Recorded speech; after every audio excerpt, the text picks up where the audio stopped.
President Mark Rose lived in Crete, Illinois since 1986 and served on this school board since 1999. He was president of this board for the last 2 years, and he and his wife, Mary Ann, have worked faithfully as active parents in the district and have raised 2 children, Nicole and Mark Jr., who have attended Crete schools and completed their education at Crete Monee High School.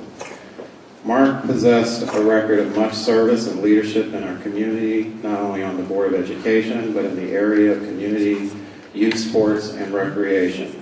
In particular, he was at one time an assistant baseball coach here at Crete Monee High School.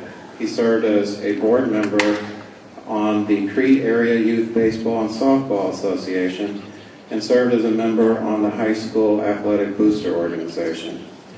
These are to name just a few of the organizations that he was involved in. Tonight, his spirit is certainly with us as we recognize his contributions and the contributions of our high school athletes. On the evening of November 17, 2012, I was at the Lamont versus Crete Monee football game. It was in the third quarter that I received the news that Mark had passed away. In the middle of this game, I was calling my secretary to have her confirm with the family the news of his passing. Once I received the call of confirmation from my secretary, we were losing the football game. And I remember very distinctly telling my secretary to inform, or to begin to inform the other board members of this sad news. My last words to her were, "We are losing this game. What else can go wrong? I only hope we pull this out, or it will be a miserable, miserable night." Anyone who's followed this team through the playoffs knows that there were 3 very special games in this team's playoff run. The Peoria Ridgewoods game was a game of redemption, a game that solidified and affirmed the character, faith, and mission of this team. The championship game was an audacious display of championship skill and power. But the Lamont game was extremely special. It was the game that literally had a miracle finish. It's the game of triumph over much adversity. It was the game that will be distinctly remembered by the gutsiest call of the season. It was the game that separated the winner from the loser by just 1 point. Little did I know that Mark had departed this life around the time of the opening kickoff. However, I truly believe with all of my heart that on his way to his life beyond this world, he hovered over the field on the last Crete Monee touchdown drive that night and guided the eyes and footsteps of our quarterback as he dove over the goal line for the extra point conversion play that won the game.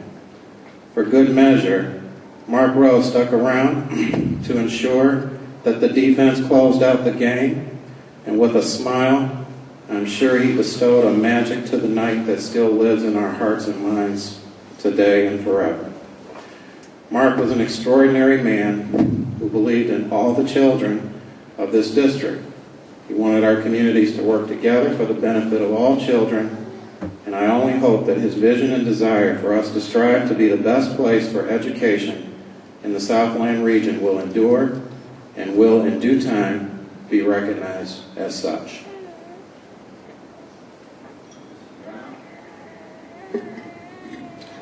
I just express my sincere condolences to the Rose family, Mary, Ann, and the kids. And I will, if allowed, to continue to show my sympathy and condolences to you guys personally. Thank you. Mrs. Khalidi.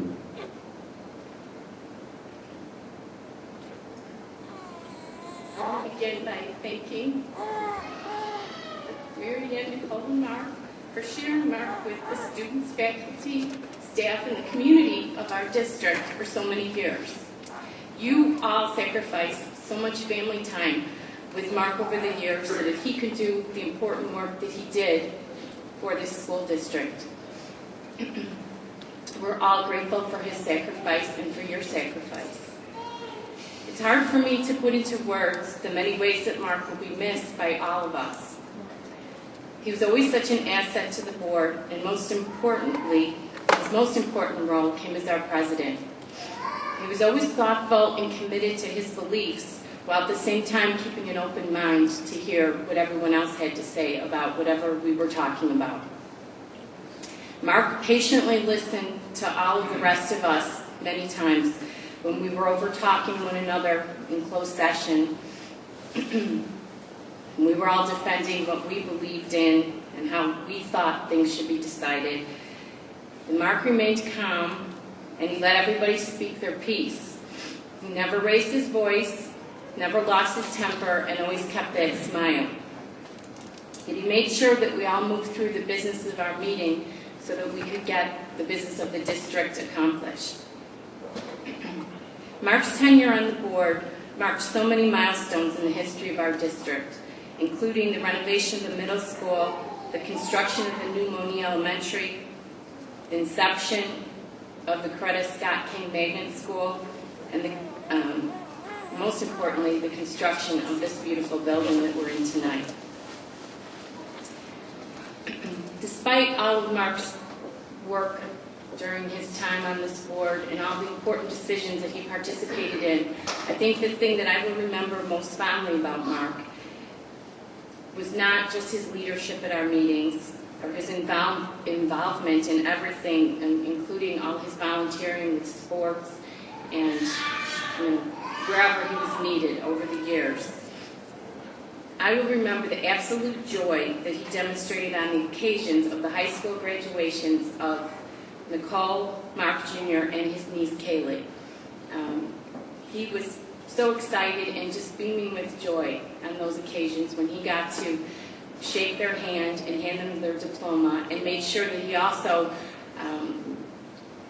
took care of their friends, that he would pick out the names of the people that he wanted to shake their hands as well.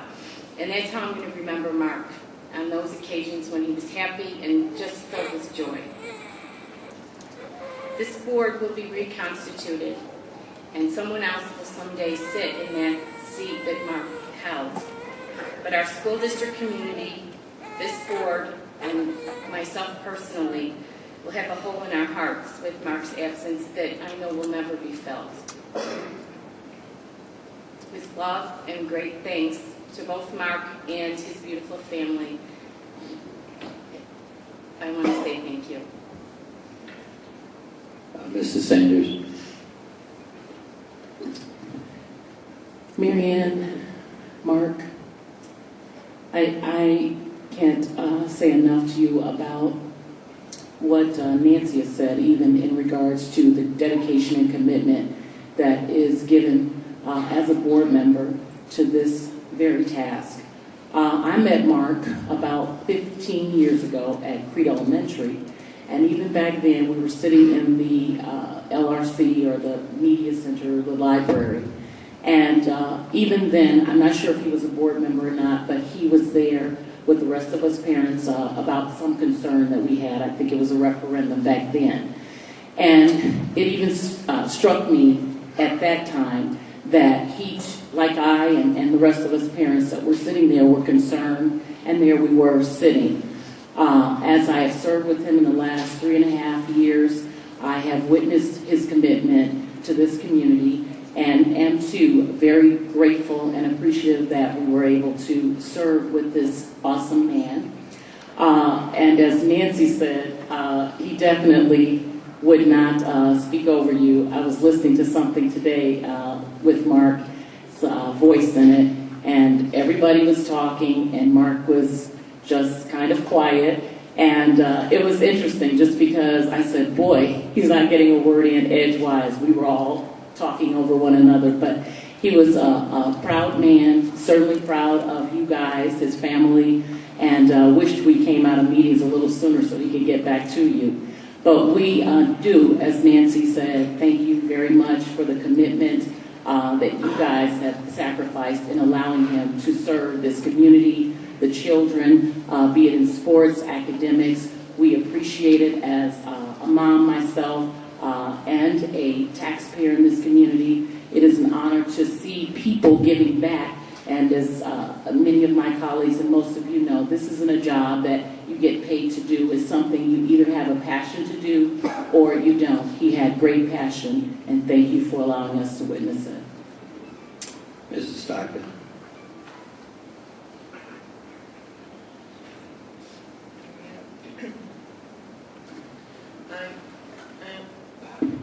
I only knew Mark for about 5.5 years while serving on the school board here. I can say that he was one of the most dedicated members on this board.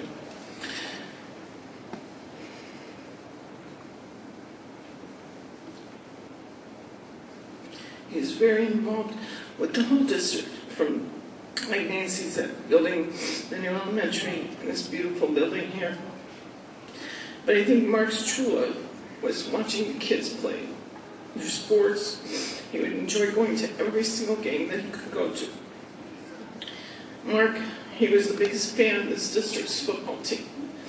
And as John said, when we were at dinner and we heard about Mark's passing, I said, he's up there watching you guys. He's going to help you. He's up there, and he's going to make sure that we go all the way. And every time that I remember seeing Mark at any games, he was always cheering for the teams. He loved everybody. And I think all the residents in this whole school district, no matter where they lived, they were very lucky to have Mark on their side, and he cared for them. He cared for everyone, not just his sub-district, but the whole district as a whole. And it really was an honor to serve with him. And he's going to be the best warrior of heaven. Mrs. Hall. Good evening. Okay. I too only knew Mark for 3.5 years. For the last 1.5 years or so, had the honor of serving with him as the secretary of the school board. And I would joke with him, you're my right hand over here. And he, would pass me the documents to sign, and it was kind of like a team effort. He'd make sure I signed them because sometimes I would forget. One thing I noticed about Mark was, he was not a man of too many words, and you've heard that already, but even outside of the closed sessions, he wasn't a man of too many words, and I'm kind of the opposite. I have a lot of words. But working together, you have to know how to balance that. Mark was also very much a gentleman. I remember Terry shared with me that every night after the board meeting, he would walk her to her car and make sure she got there safely. Also, he was courteous, and it was obvious that he had a love for his wife, and that was felt greatly by the board members. And also, I was thinking about one time we had a board meeting, and I think it didn't let out until 2 a.m. in the morning, and I think Mark had to be at work at maybe 5 or 6. And I remember saying to him, I'm sorry it went this late, just joking around with him, and he said to me, well, that's the life of a board member. And even in that, not complaining, being humble about it. So he did take his role very seriously. I know that Mark loved band. Everybody knows he was a strong advocate for band. Also, as a president, I saw another side of Mark. Nancy kind of touched on it. He was more into bringing synergy on the board. He was more into listening to the board members and often would, poll us for our opinions, and which I like that, about him. Also, being new to the position of president, he wasn't, trying to act like he knew everything. He would constantly say, I'm learning, I'm still learning, and I really appreciated that about him. And also, even being the education committee chair, he would come to the meetings and be there as a support. So all in all, we'll all miss Mark, and our hearts and prayers go out to you, Marianne and Mark and Nicole and Lisa and Mom back there. Just know that you guys are not in this by yourselves, and we're here for you. Mike. Mark Rose was one of the good guys. Going through life, one meets few of the really good guys, and Mark was one, and I was lucky. Mark served the district of 201U for years because of his belief in service and the children of the district. He always acted to provide the very best for our students and staff. Students came first because they're the reason we are all here, and Mark lived that credo. He always acted to further the opportunities for kids and never second-guessed anything that provided more for students. He believed in developing good citizens and future adults on the playing field and in the classroom. As a board member, his goal and the only question that really mattered was, is it good for kids? Mark provided a steady and consistent brand of leadership in tough times for the district. Through financial difficulties, aging buildings, and the myriad of challenges faced by a Board of Education, he never faltered. Mark was consistent, constantly considered only if the primary outcome of an action would benefit the children of the district. We call those people heroes. I call him a good guy. Thanks, Marie. Thanks, family. Now we have a few things that we would like to present to you. The first couple are on the behalf of the Board of Education. If someone, the secretary would help take these down. And,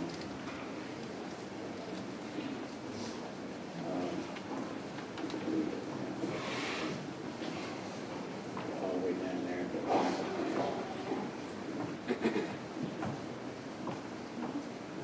Board Member Hall will read the inscription of a engraved plaque that we have for President Rose. And then after that, we have two other presentations, I believe, by, or one presentation with two things by the athletic department of the high school.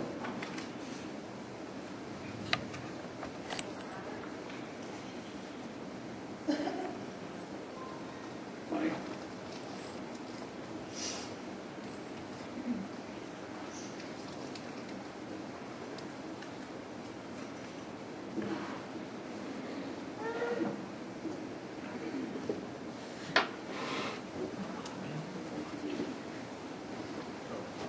Just here for now.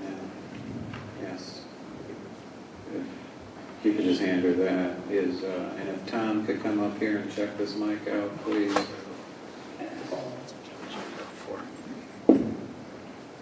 In honor of Mark Rose for his 13 years of dedicated service and leadership from 1999 to 2012, a life that touches others goes on forever. Presented on December 17, 2012.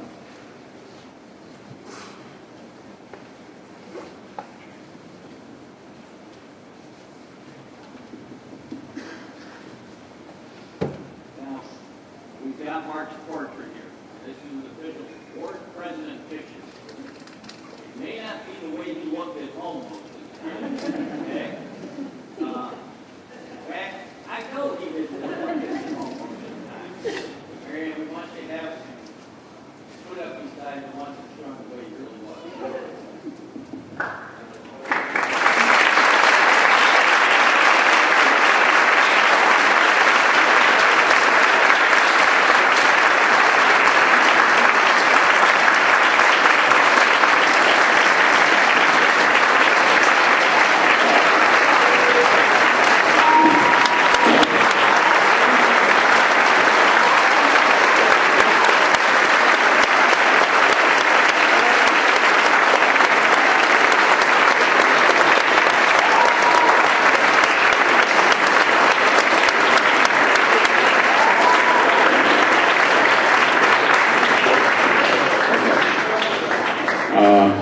Before Mary Ann speaks, there's two more quick presentations, so if you just don't mind for just a second.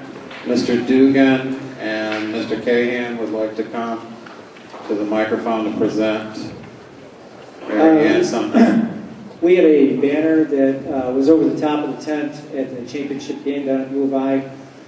Want to present that. We actually had all of the team members sign it. This was over our team tent.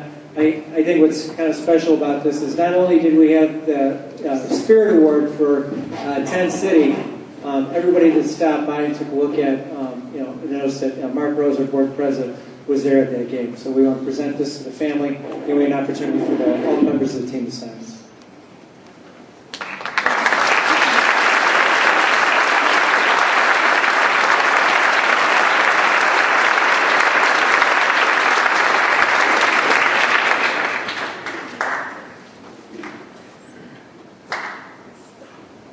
And last, we have a medal from the championship game for him on behalf of the football team. Thank you very much.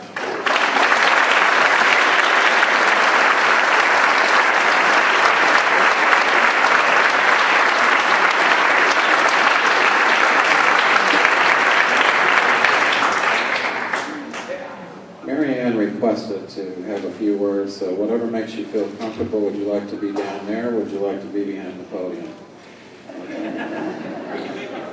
Well, the microphone works now. You can turn around. Mary Ann, you can turn around.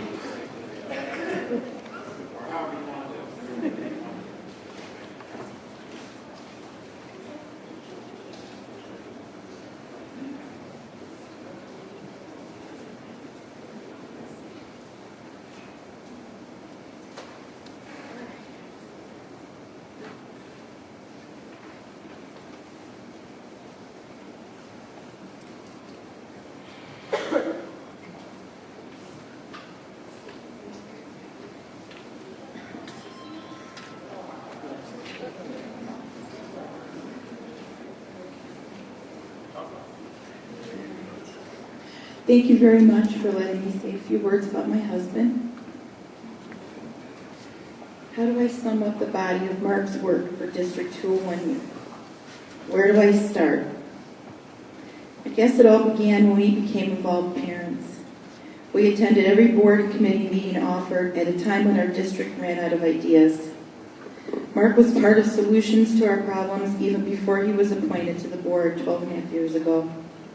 Soon after his appointment, he embarked on a journey to empower our students and parents. He used vacation days to visit classrooms, attended special performances, and participated in many school events, and not only at our children's schools. He got to know teachers and administrators at all the buildings. He attended PTO meetings at all the buildings at least once a year to allow parents a chance to address any concerns or just voice their opinion. He was not able to do that for a while, as his schedule did not allow. Mark was the epitome of a loving family man.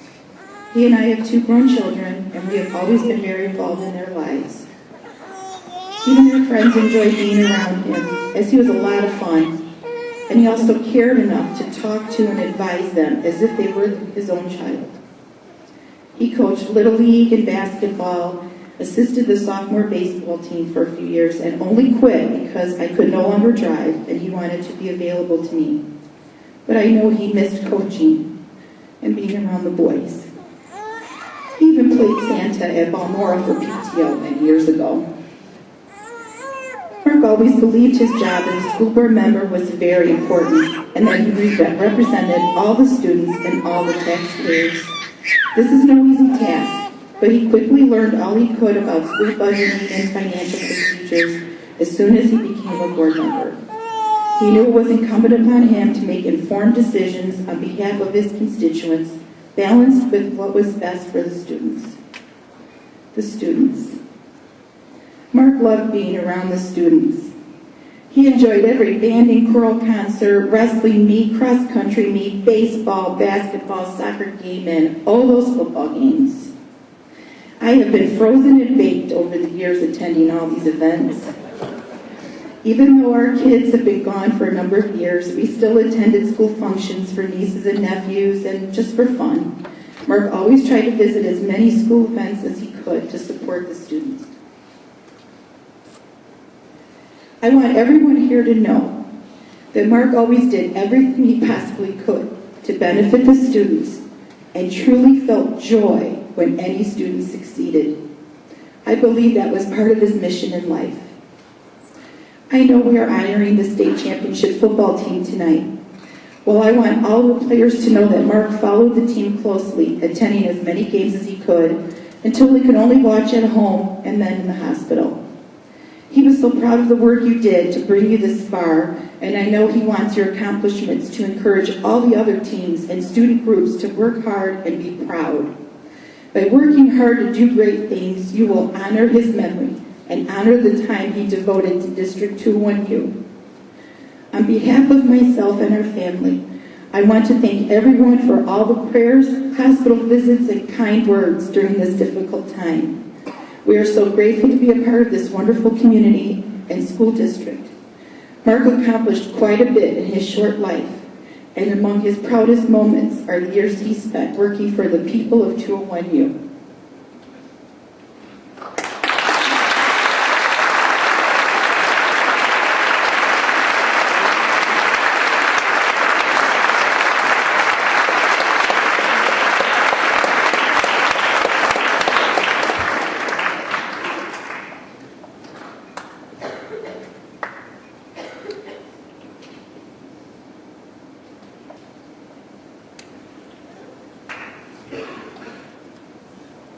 As Mr. Heisel makes his way back to his seat, I would like to give the logistics now of the rest of the evening.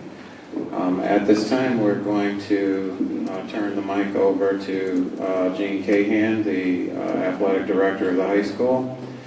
And we're going to recognize first the all-conference athletes in every fall sport first. And as we go through the sports, I understand there's about 9 sports. When those conference athletes are named, first of all, it's going to be their coach who's going to come up, talk about the team a little bit, and the players that have been recognized as all-conference. And at the end of that presentation by the coach, there's going to be a gift card given to the player, and one of the board members will step down for a picture. And this will go from swimming, we believe, is going to be the first sport, all the way through all conference for football. Football will be the last sport. When all the all-conference athletes have been recognized, we are then going to recognize the band, the cheerleaders, the color guard. They're not necessarily sports, but this is sort of the entourage that has surrounded our state football championship team, and we have a memento gift for them tonight for those who came. And then finally, we want to recognize the championship team themselves. Coach Verdi will get up. He has a statement, something that he would like to say to the team as well as to the board. I believe we have a video that will be shown, championship highlights, a new remixed version of it. At that time, while that video is being played, we have a gift for each one of the players that are here tonight, as well as something from the village of Monee. Yes, and Mayor Covington is also here from UP, who would also like to say something after Coach Verdi. I think she has certificates too. And then we're going to close it out. By that time, it should be close to 8 o'clock, and we have a reception with cake and punch and other things in the cafeteria. We will be directing the players to sort of form a receiving line. We're going to ask the coaches to help us, because there's lots of people here tonight who would like to meet the players, shake your hands, say congratulations, and then there's a cake for you to cut, and you can stay as long as you would like. For us as a board, I'm not the board member, but as the CEO, at 8 o'clock we must return because legally we have to start our meeting at 8 o'clock because it's been published in the paper. So with that said, as far as the logistics, I turn it over to Mr. Cahan. Thank you, Dr. Rogers. Just a few quick words. This fall season we had 4 teams that won all conference championships. There were girls cross country, girls tennis, boys golf, and of course our football team.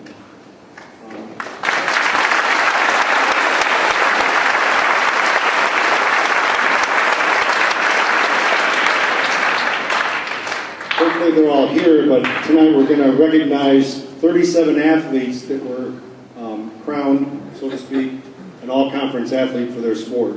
So the first sport, like Dr. Rogers said, I'd like to introduce the girls swimming coach, Derek Sanders.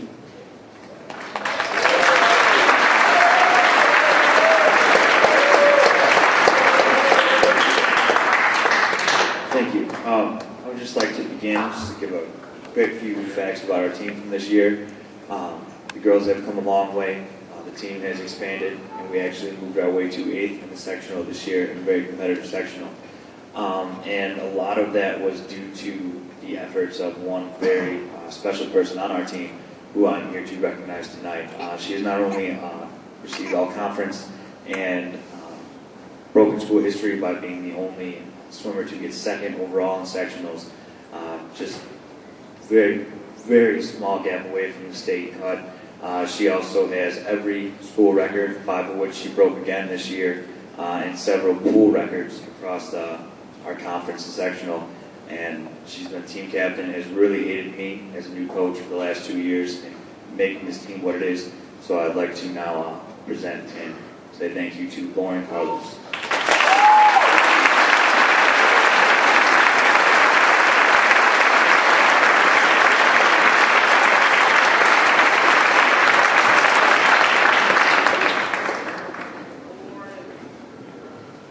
This time Miss Berta is going to direct a picture.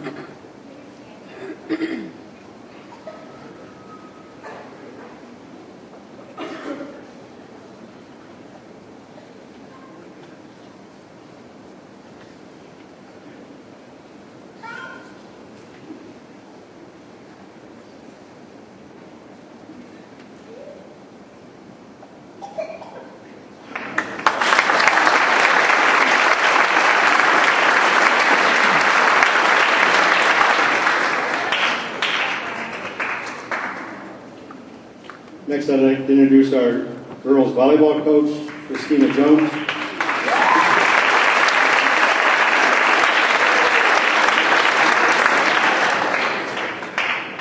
If Cindy Brown and Abby King are here, you guys can step forward.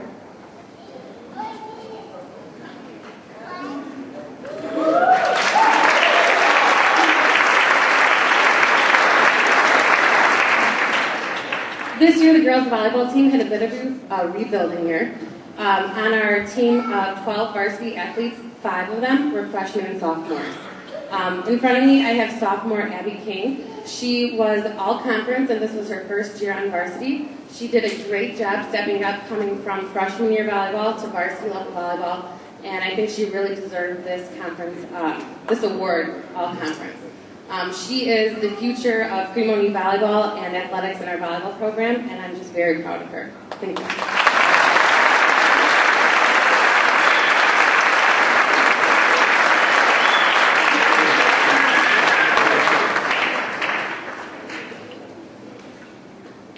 Don't forget, coaches and players, to wait for a board member to come down. We're going to take a picture of you, and the next sport will be brought up.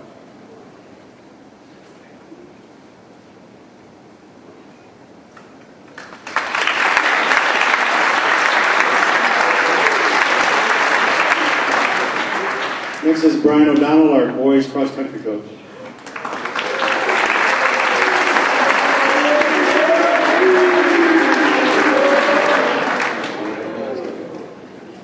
Good evening, everyone. We had 3 all-conference athletes this cross-country season. All-conference athletes for cross-country are recognized as those athletes who place in the top 10 at our conference meet. So if I could have Tyler Whitler come to the front, please.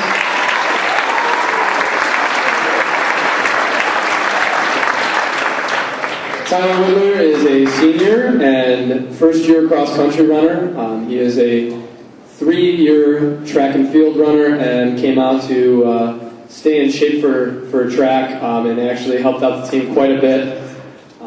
Wish we had him a little sooner, but in his first year cross-country all-conference. Congratulations.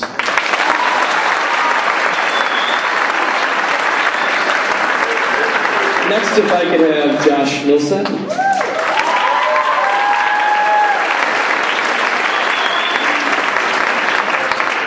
Josh Millsap is a 3-year cross-country runner, senior, and this is his second time receiving all-conference recognition.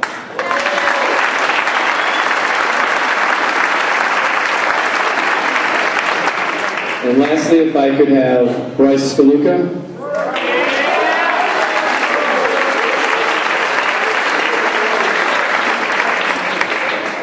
Bryce Skaluka is a junior. This is his third time as an all-conference athlete for cross-country, and he was the 2012 conference champion.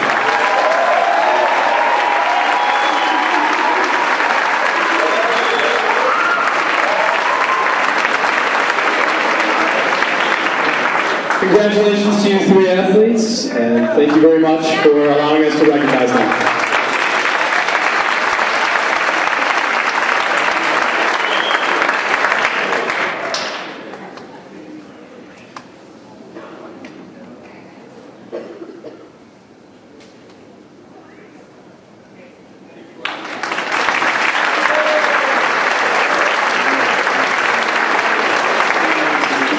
Next is Julian Lagunas, our boys soccer coach.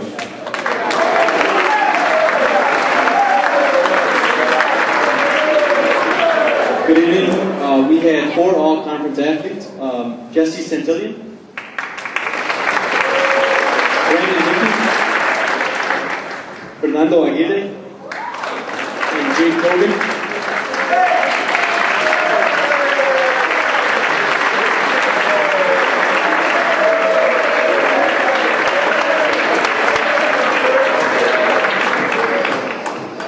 Finished off the season 14-6-1. These 2 gentlemen will be back next year. They're only juniors.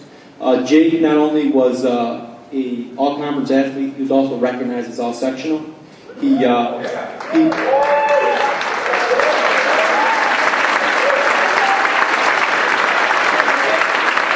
a very important part of our team, just like Brandon was, but to kind of single him out, he's been dealing with he tore his meniscus at the beginning of the season, and he toughed it out, and he single-handedly carried us in the playoffs and did a great job. Thank you.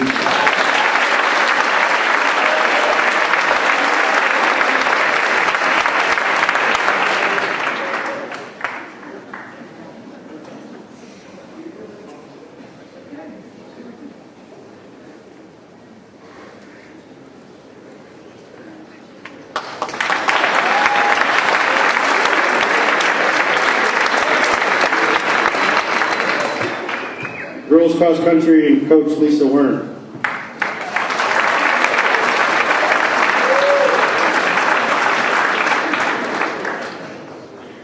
Good evening, everyone. This year, the girls cross country team had another successful season. They were able to win the conference meet for the 2nd year in a row.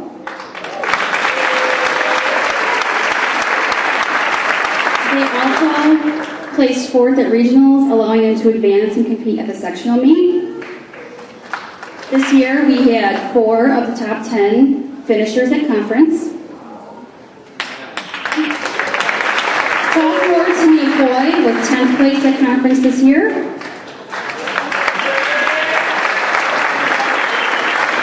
Junior Malia Foy was 9th at conference this year, 2nd time all-conference. Latrice Daniels was 5th at conference this year, also 2nd time all-conference.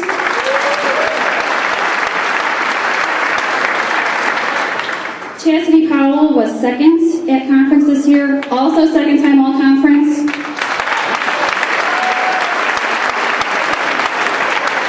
She missed being a conference champ by about 4 seconds, but she's going to get her next year.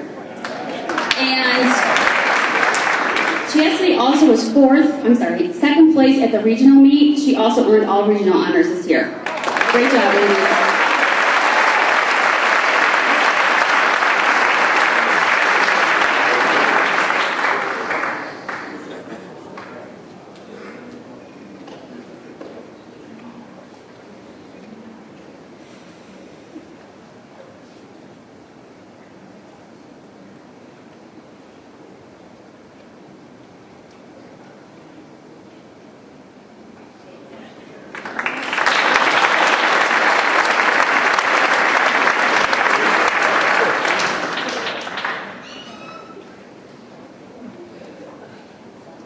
Kelly Place, our conference champion girls tennis coach.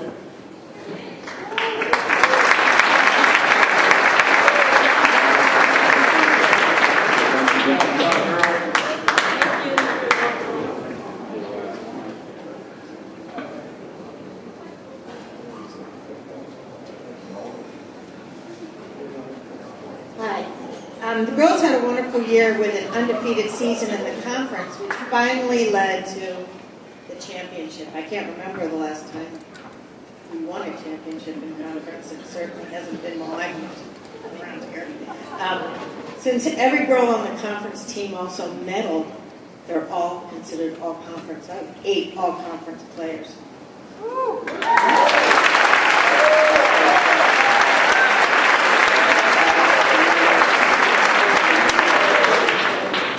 First place wins went to Kayla McNorris and Courtney Peterson, who played as our first doubles team.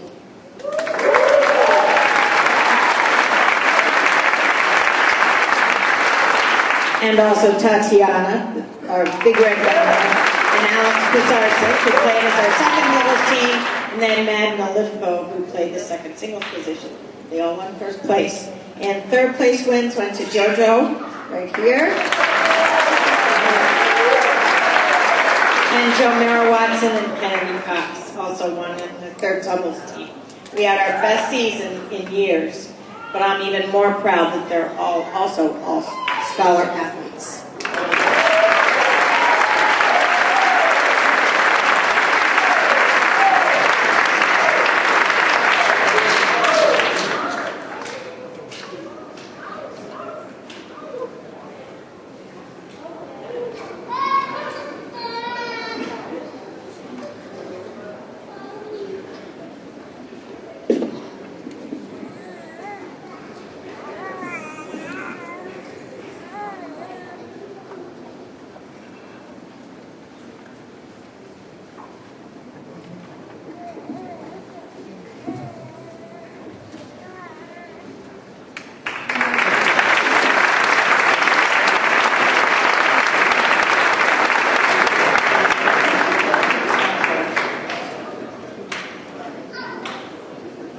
Our head boys golf coach, Adam Hollander.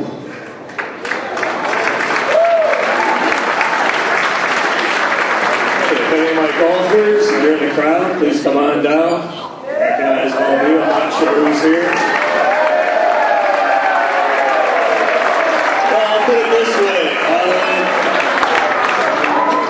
Out of 64 golfers, only top 10 can make all conference. It pretty much said Crete, Monee in the top 5, and the rest of the other teams underneath that.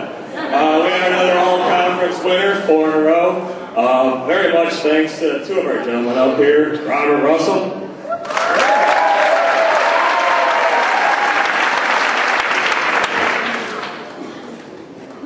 and Sam Gertis.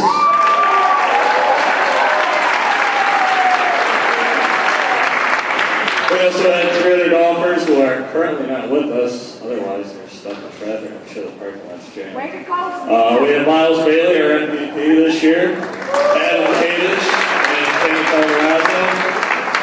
I know everyone's waiting for the football team. Maybe I should talk a little longer. I didn't get that joke. All right. Without further ado, let's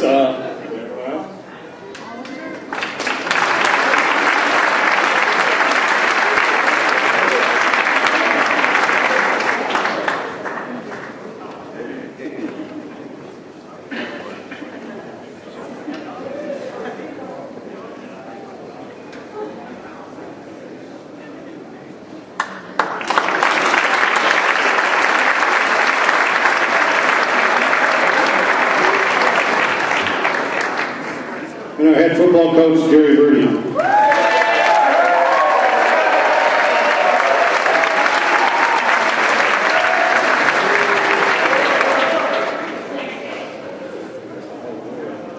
I'll keep my remarks brief for now. Just a couple quick statistics. This is our 7th conference championship in a row. It's our 2nd regular season undefeated season.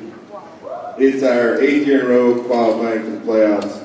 And and we haven't lost a conference game since 2007. Right on.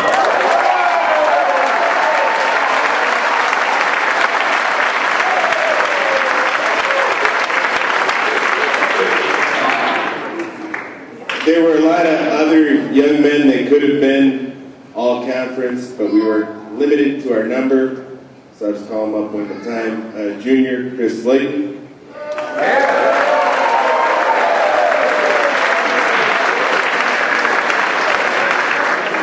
Senior Austin Rosenfeld.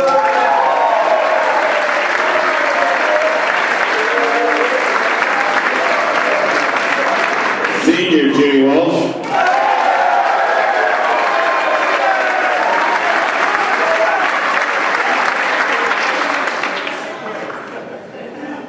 Senior Jalen Dunlap.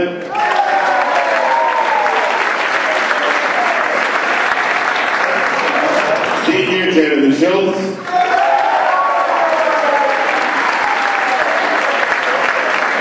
Senior Terrell Smith.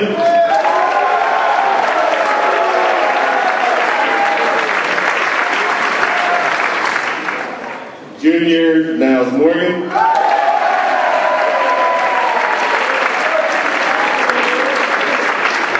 Senior Lance Lenore.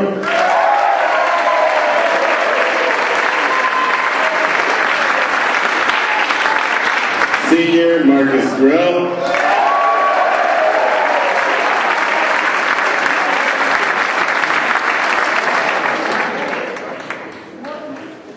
And Senior Laquan Treadwell.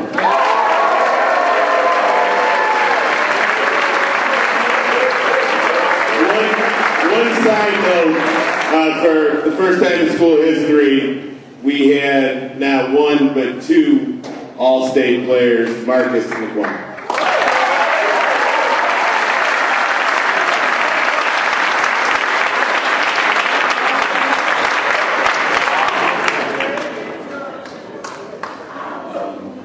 What board member would like this privilege? Kim, would you please?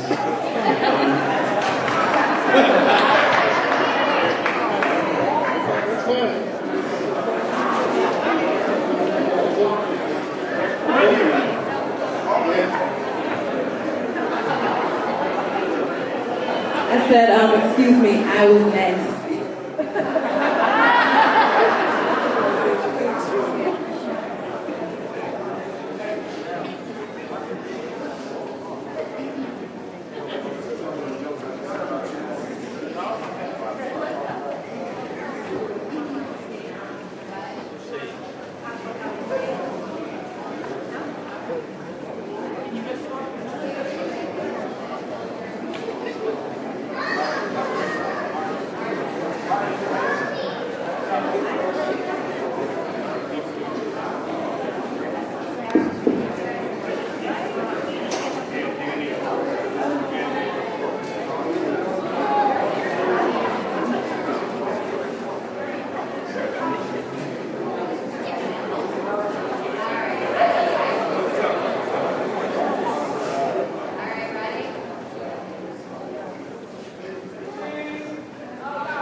We're going to show you a group that can really do it right in a minute, two of them.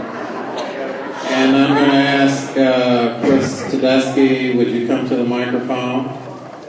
Mr. Tedeschi.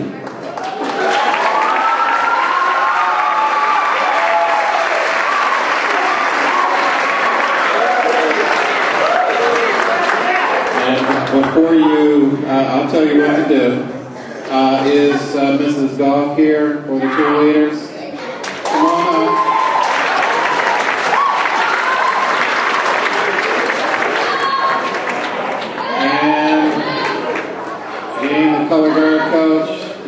Mrs. who? Ringo. Mrs. Ringo, is she here? Is Miss Ringo here? No. Okay. Is the color guard here? Any of the color? Okay. All right. Let's try this. Okay. This is what we would like for you to do, and we'll need some help from Mr. Dugan, Mr. Cahan, and maybe Ms. Malik and Mr. Maine, if you would help out. I know this is sort of impromptu, but this is what we like to do. First of all, I felt very strongly, I attended every game this year for the football team except for one, and we could not have done it spirit-wise without the band, without the cheerleaders, and without the color guard. Let's give them a hand.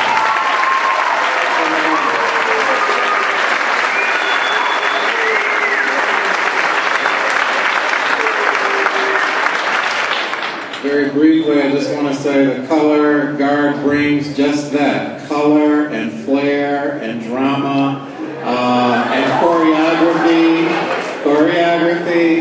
to the whole presentation. The cheerleaders, I can't tell you how proud I am of you and the announcements that you're doing. I've talked to your coach, and we've had a long conversation about more support for cheerleaders from the district. We talked about making sure that you are just not a sideline item, but that you are a sport that is respected. And we want to give due support to that. We will be working to that end. To Mr. Tedeschi, there's not enough that I can say. A couple years ago, we know that we had some very tough decisions, and we had some conversations around things about budgets and decisions, and it was tough. But I can say surely it would have been the worst thing ever if this board had done away with band. I'm so glad. I'm so glad we have a band.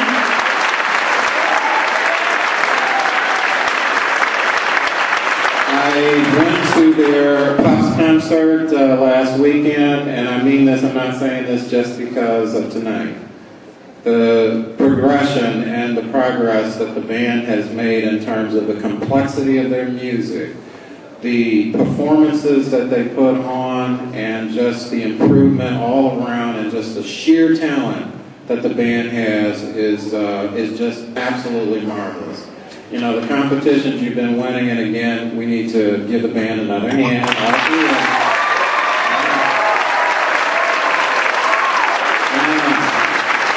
Here's what we want. Starting with Mr. Tedeschi, he's going to name every single one of you. Now, we're not going to be able to take a picture tonight, but we want to name every single one of you on band. You're going to come up. We have a special gift for you. Then Miss Goff is going to call her group up. Have a special gift for them, and the color guard, same thing. What we would like for you to do before you sit down, even if some of you have to come up here, is lead us in some sort of, warrior spirit, something that maybe the crowd can follow along with. Maybe some of the players might want to do some of their dancing in gym shoes with it. Who knows? But whatever. We would like for you, this gift was custom made. The players are going to get it to last as far as the gift, and we hope that you appreciate it. It's for the holidays, so we're going to turn it over to Mr. Tedeschi. Well, thank you very much. I appreciate all the fine comments, and I want to thank everybody here for all your support of the band program. Without your support and cheering us on, we couldn't do what we do out there on the field. And the kids put a lot of time and effort into it, coming in at minimum 2 evenings a week for 4 to 5 hours, as well as during class every day, and that's the minimum that they work. And then we're in here pretty much every weekend, every Friday evening as well, doing things and performing in that for everybody and anybody that we can. So I can't do without a great bunch of students and help around me. I can't say enough about Mrs. Striverson, who comes in and volunteers her time to help with color guard and anything else that I need. as well as Ms. Ringo, who is the color guard instructor, and then I have Zach Nelson, who is an alumnus of the school, and he comes in and volunteers his time as well. Without their help, it really wouldn't all get together, I think, the way it does. If I could have all the band members stand to be recognized, and the color guard, please.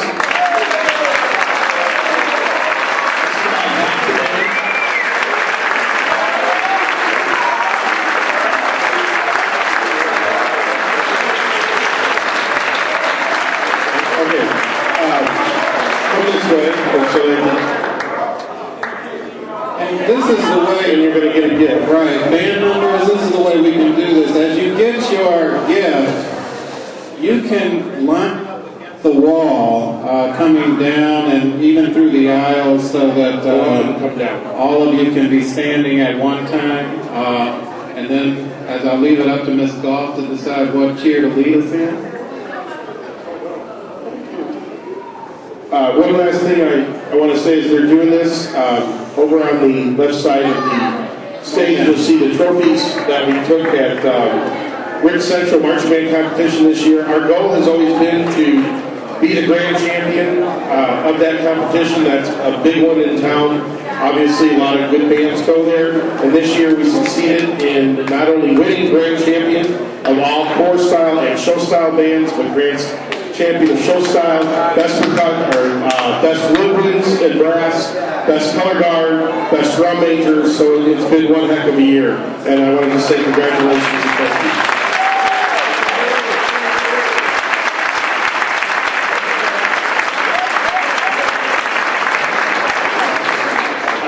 I forgot one thing. Yeah. We did have an all-state student this year, and I don't see her here. But Stephanie Sagan this year has received all-state honors and will be going to Peoria, Illinois at the end of January to participate in the All-State Music Festival.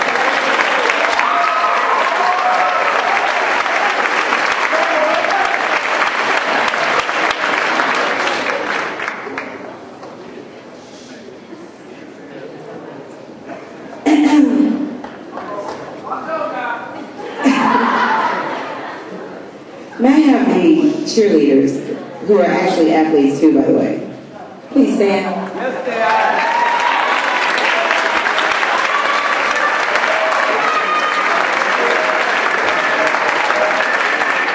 I guess we're here to perform, ladies, so I guess we can do what we do best. So come on down. Come on down. Let's go.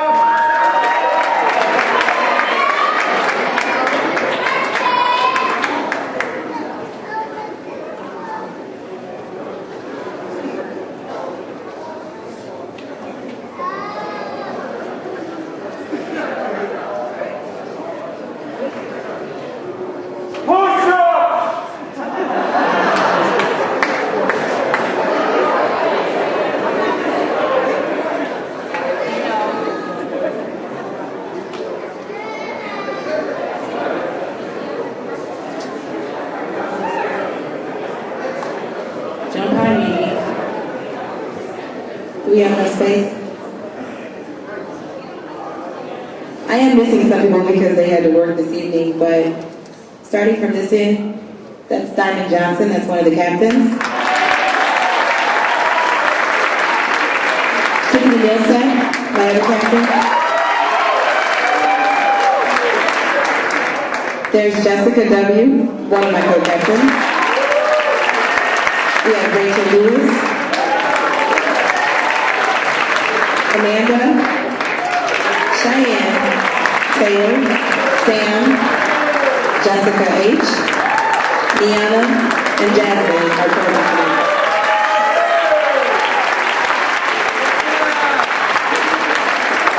So I guess we're going to do a crowd cheer.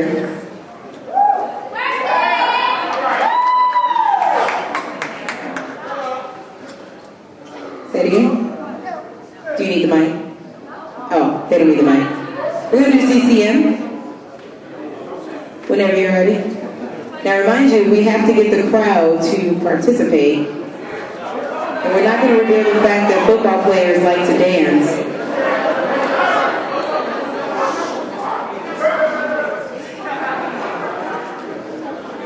CCM! Up!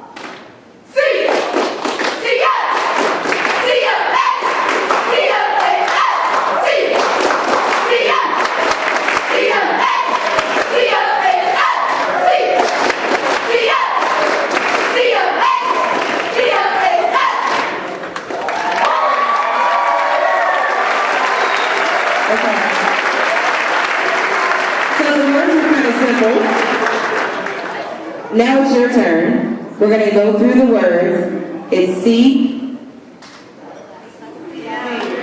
CM, CMH, CMHS. That's it. Now you have the other class.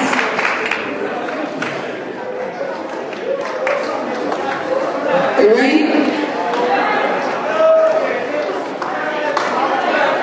Again, let's see who can actually pick that up that quick. Ready?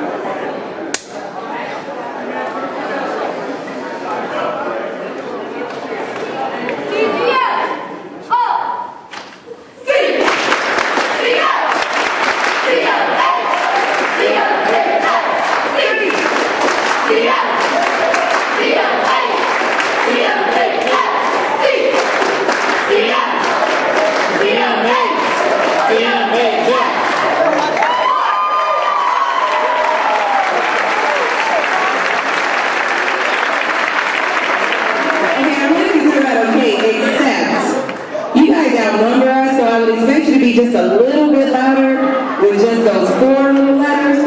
Can we try that one more time with participation? Can I get a C, a CM, CMH, CMHS? Yeah, come on. Hey, board members, let's stand up. Thank you. Let's do this. Let's do this.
Let's give the cheerleaders one more hand.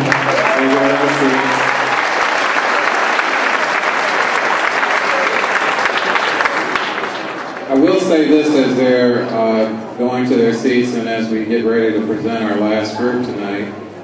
And I'm really serious about this. The one thing that I will say, as much as I enjoyed the season, and as much as I enjoyed the crowd and the yelling and the screaming, just what happened tonight with the cheerleaders, we need to do more of. We need to allow ourselves to lose ourselves just a little bit and let the cheerleaders teach us the cheers, so then when we're at the game, we're not just looking at them, but we're participating with them.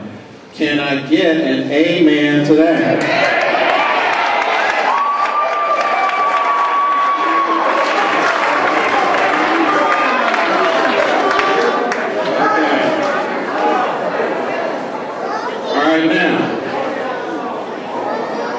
What many of you have come out to see and give your well wishes to. We'd like to present at this time Jerry Verdi, and after Jerry, Mayor Covington would like to have a brief word, and I understand that Mike Einhorn is in the audience. We don't want to slight any of our mayors if he would like to. I already know he addressed the team at the parade, but if you'd like to say a few words, and to represent Monee, if Dave Stockton or any of your representatives We would like for you to keep it as brief as possible because we still have a video to show, and then we're pretty much done for tonight. We might have a few, if we have time, a few closing remarks by the board, and our reception is done, and the community punch and cookies and all that will be outside in the cafeteria. So at this time, let us give a rousing applause to Coach Birdie.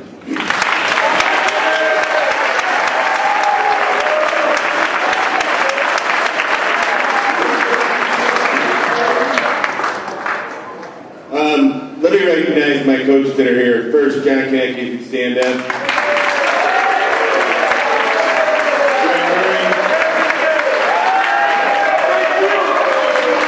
Greg Schneider. Gary Garfield. Jim Jensen. And Frank Walls.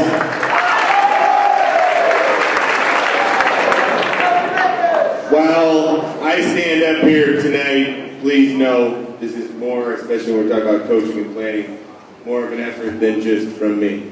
Okay. I wrote a letter of thanks. I waited until recently to write it because I wanted to have a little bit of time in between the game and now to reflect a little bit. Warrior family. Back in January, the coaches met with 10 football players that would become to known as the Leadership Council. It was decided that it was our mission to win the state championship, and anything short of that would be a disappointment. Over the next 10 months, the mission was accomplished. The wonderful component to our mission was how many people got involved to help us reach that goal. The Warrior football program would like to thank all those individuals that supported us during this magical season. This mission could not have been accomplished without the tremendous support of our entire school community. The Warrior football program would like to thank all those who have supported us in our journey, whether their contributions were big or small. First, the program could not have reached such heights without the efforts of Superintendent Rogers, Principal Dugan, the CMHS administration, Athletic Director Gene Cahan, and the entire District 201 Youth School Board. Their work behind the scenes ensured that we had the means to prepare, execute, and document our journey to the state title. Their effort was a true testament to their dedication to the district and our students. Next, the faculty and staff of CMHS has once again risen to the occasion. The simple acts of displaying your Warriors Warrior gear, wishing us good luck, and supporting us with your presence at our games has made a tremendous impact on our players and coaching staff.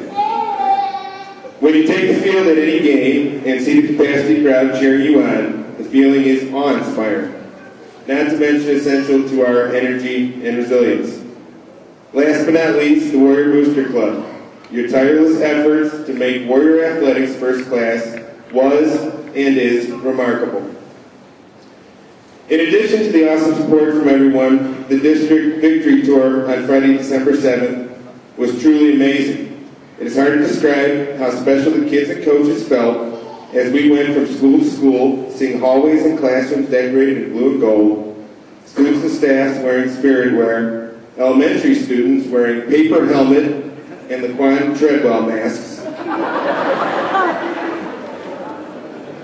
and the many cheers and well wishes. It is a day, was a day, that will be remembered and cherished by all involved. Our final thanks go to our late school board president, Mark Rose. He was a man who was always supported the football program and took pride in our accomplishments. I have been told that this football season has unified the school district in a way never seen here before. If that is true, then that is the true accomplishment Mr. Rose would have been proud of. Thank you very much to everyone.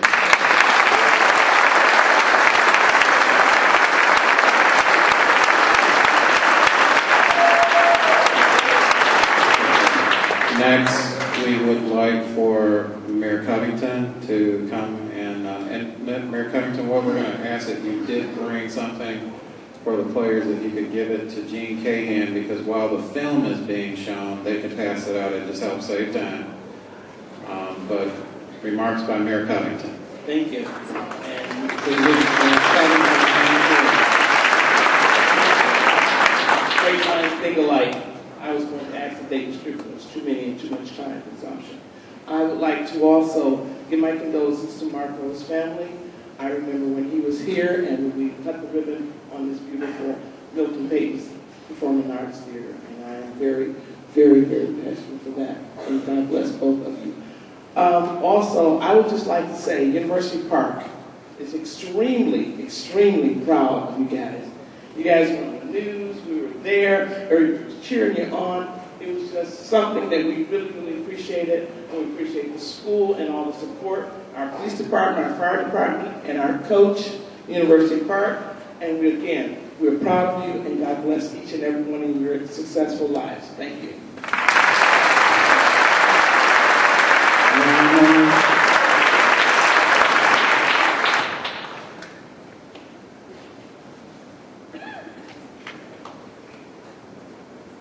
Mayor Einhorn is the mayor of Crete, Illinois.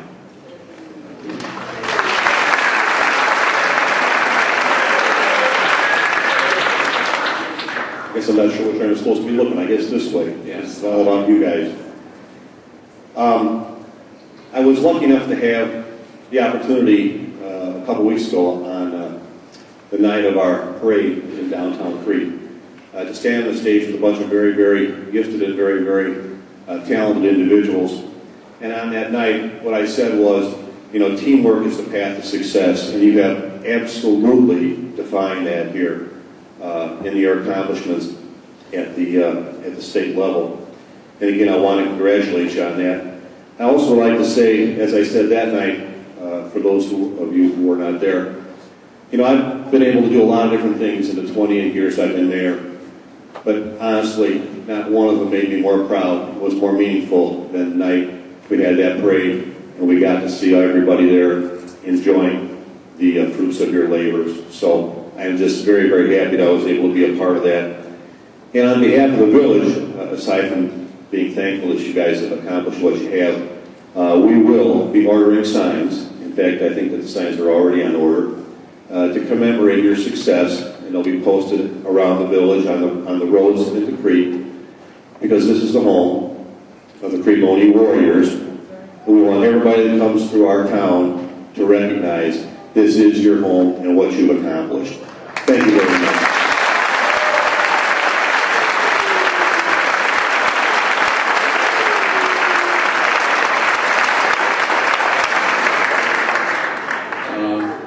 Dave Stockton, unless Stan Tovo is here, would you like to speak for Monee very briefly? I'm loud enough, everybody can hear me. Last Wednesday night, the village board made a resolution to honor the football team for their state champs. Everybody's got a copy of them tonight.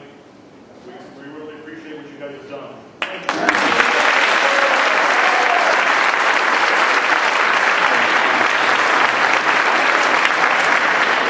Finally, is Mayor Ostenberg or any trustee from Park Forest here? Okay. All right, so this is how we'd like to close it out. I don't think the board would mind if we forego our comments tonight because all of us have been invited to the banquet, and I know I'm going to save my comments for the team and the coaches at that time.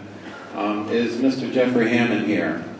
Jeffrey Hammond. Jeff B. Yes. Mr. Hammond, would you please stand up for a minute? Come up to the front.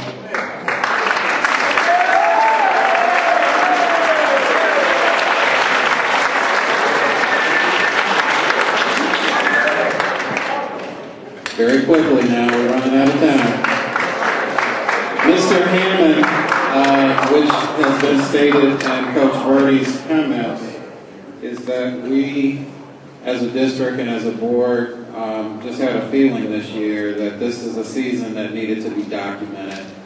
And we put it in the budget to make sure that every game was filmed. Every game this year, there is a highlight reel on the Crete Monee High School has its own YouTube channel. And every single game this season has its highlight reel, including tonight. You will see the state championship highlight reel put to a remix. Mr. Hammond, we would simply like for you to introduce the video in any way that you would like, by saying just a few words, and then we're going to show it. And after that, what we would like is this, for the football team to be allowed to file out first. We would ask the high school administration to help assemble a receiving line along with Ms. Berta. Hopefully Ms. Tobin may be able to help if we're not totally out of time. And I will say this, just one favor of the mayors, at least one of them, have asked that once the cake is cut and whatever, if between Mr. Cahan or whoever, if you could orchestrate a picture of the mayors with the team captains and the trophy, one mayor at a time or a collection of them. This is something they would like to put into their publications that they have for their villages. So with that said, Mr. Hammond, take us home. Thanks, Dr. Rogers.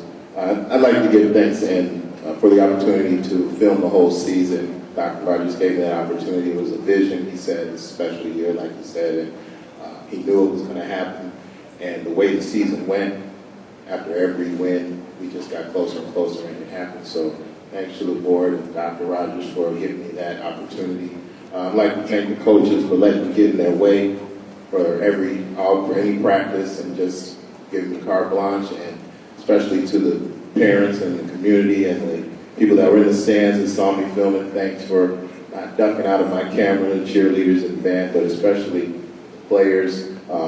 Highlight videos are only highlight videos when you actually get some highlights. And these guys really gave us some highlights. I was up all night. The videos are supposed to give you a little insight into what happened during the game. This is a little hyped up version of it. The first one was a kind of a tear-jerk kind of version, but we want to take it from the beginning to the end. From the beginning when they have the team prayer a little bit in the locker room, coming out of the locker room, and then onto the field, some warm-ups. Don't like to show too many of the highlights of the Cary Grove people, but we dominated that game. It didn't matter. So it's all about these gentlemen and these all-star, all-American coaches as well. Hope you enjoy the video. Okay. As the video is being played, I'm going to ask the administration if you would pass out the resolutions and the gifts to the players. Thank you. Board members, if you don't mind, stand.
Mr. Brown, Here.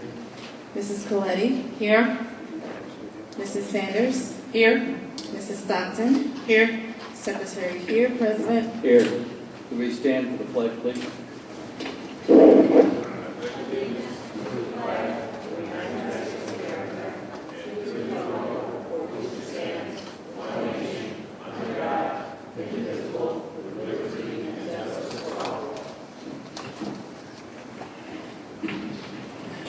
Okay, it is now time for the levy hearing. However, before we start the official hearing, I would ask for a minute of silence for the victims and the families in Newtown, Connecticut, please.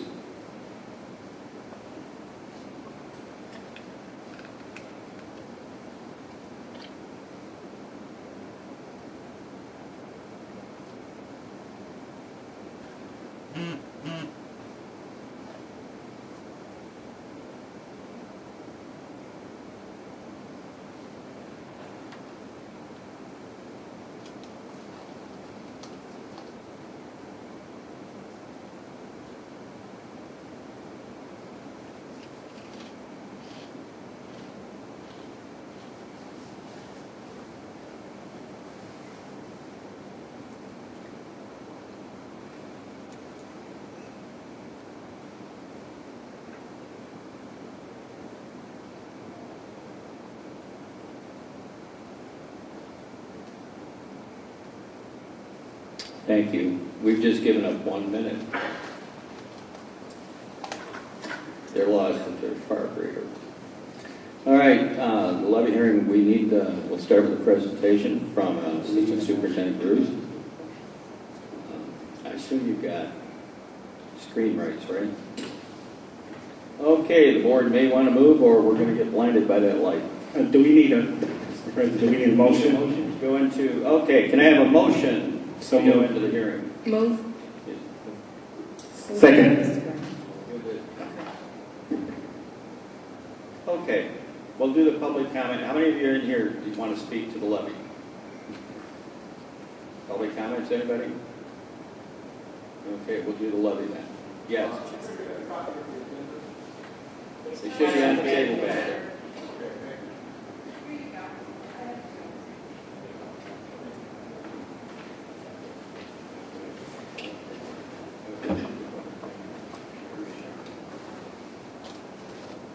Carrie Sharma, are you here?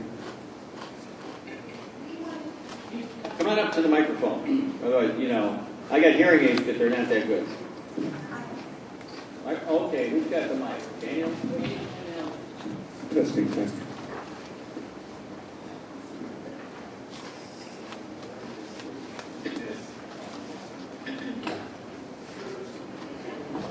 This isn't about the public levy, but we just wanted to read something briefly, if that's okay. It'll only take a few moments. We are here tonight to represent the Crete Elementary PTO and the interests of our children and their education. With me is the Board of Directors of our PTO and parents of Crete Elementary. Everyone wants a great education for their children, and while the teachers and administrators are wonderful, the Crete Elementary building has been deteriorating for years. We understand that you have recently received a $23.6 million grant from the state of Illinois, and I am sure there are many maintenance possibilities between all of the buildings in the district. By reading the committee meeting minutes, we understand that you do not plan on allocating any funds to the infrastructure of Crete Elementary. Please reconsider. The Crete Elementary building is originally, we believe, from the 1950s, with additions made over the years and cannot accommodate the students of today. It has been one of the oldest buildings in the district for decades, and here are just a few reasons why we think a new building is required or the current building should be remodeled. As the state switched to the Common Core standards, we must be able to keep pace with the growing technology demands to educate our children. Although smartboards were installed in the 3rd through 5th grade classrooms, the school lacks the adequate infrastructure to support the required electrical output to allow the installation of smart boards in all the classrooms. It also will not accommodate the installation of more than one computer per classroom. According to Laura Hirsch, for the new assessment that begins in spring 2015, there will be technology-enhanced questions that require students to use a mouse and manipulate information on the screen. These types of technological experiences are required for the new Common Core standards and to keep our children competitive with their peers. So these types of advances are very important. Also a concern are the boilers.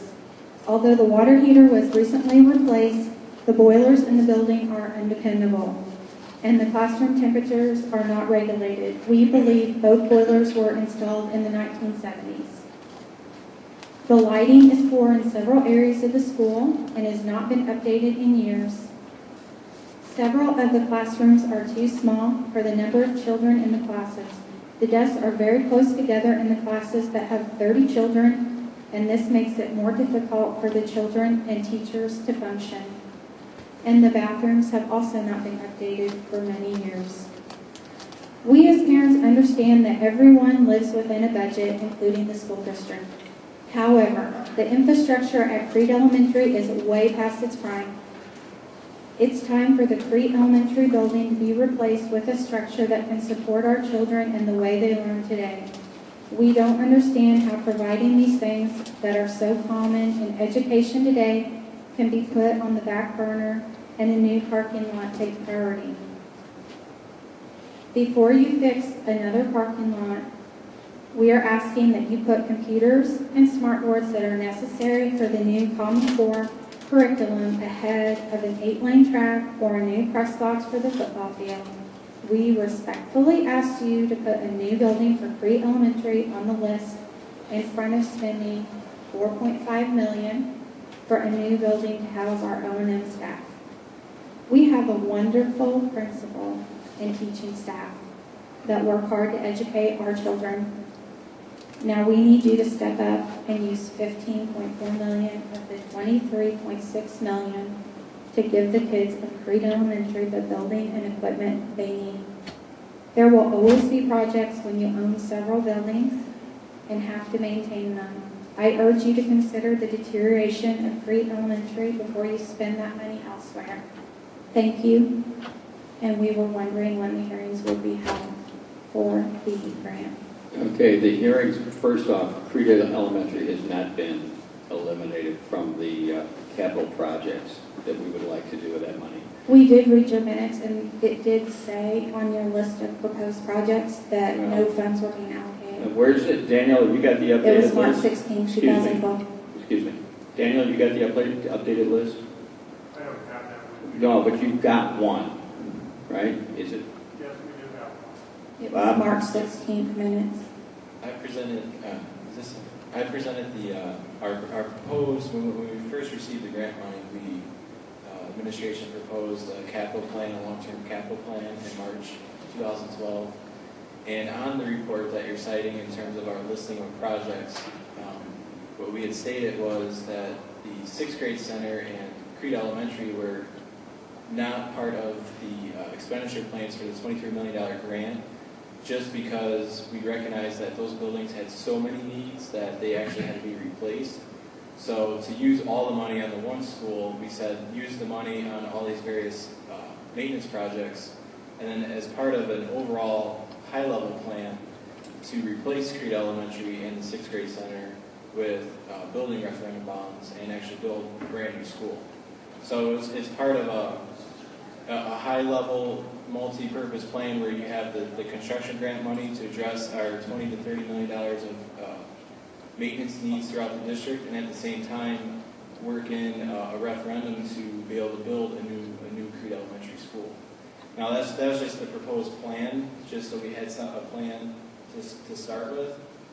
But then actually, I believe it's March of this year now, right. We're going to have community forums and many board workshops to discuss, how to actually use the money. So We're going to have a facility study that lists off all of our facility needs across the district. And then, basically we can use that plan that we presented last year when we first found out about the money as a starting point. But certainly nothing is finalized or decided at this point in time. So that was just a proposal that was out there.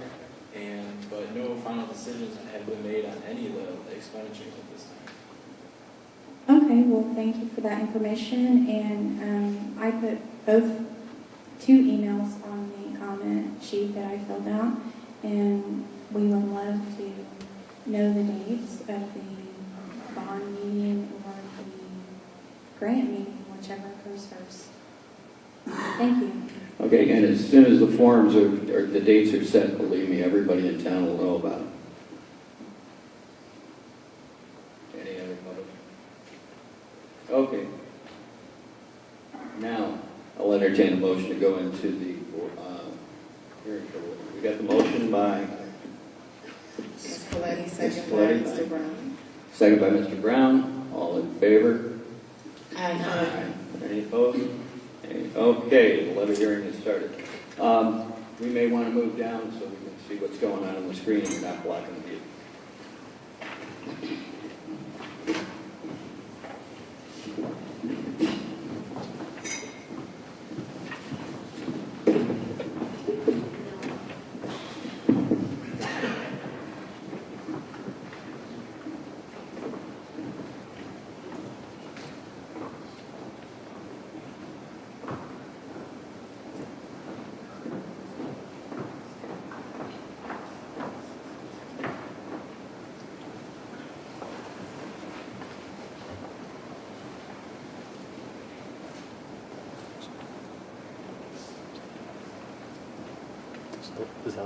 Okay, thank you.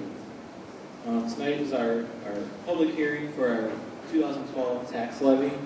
Each December, the Board of Education has to vote on the annual levy, and as part of that process, there's a public hearing to present the facts and take any questions or comments before the vote is taken later on in the business portion of the meeting.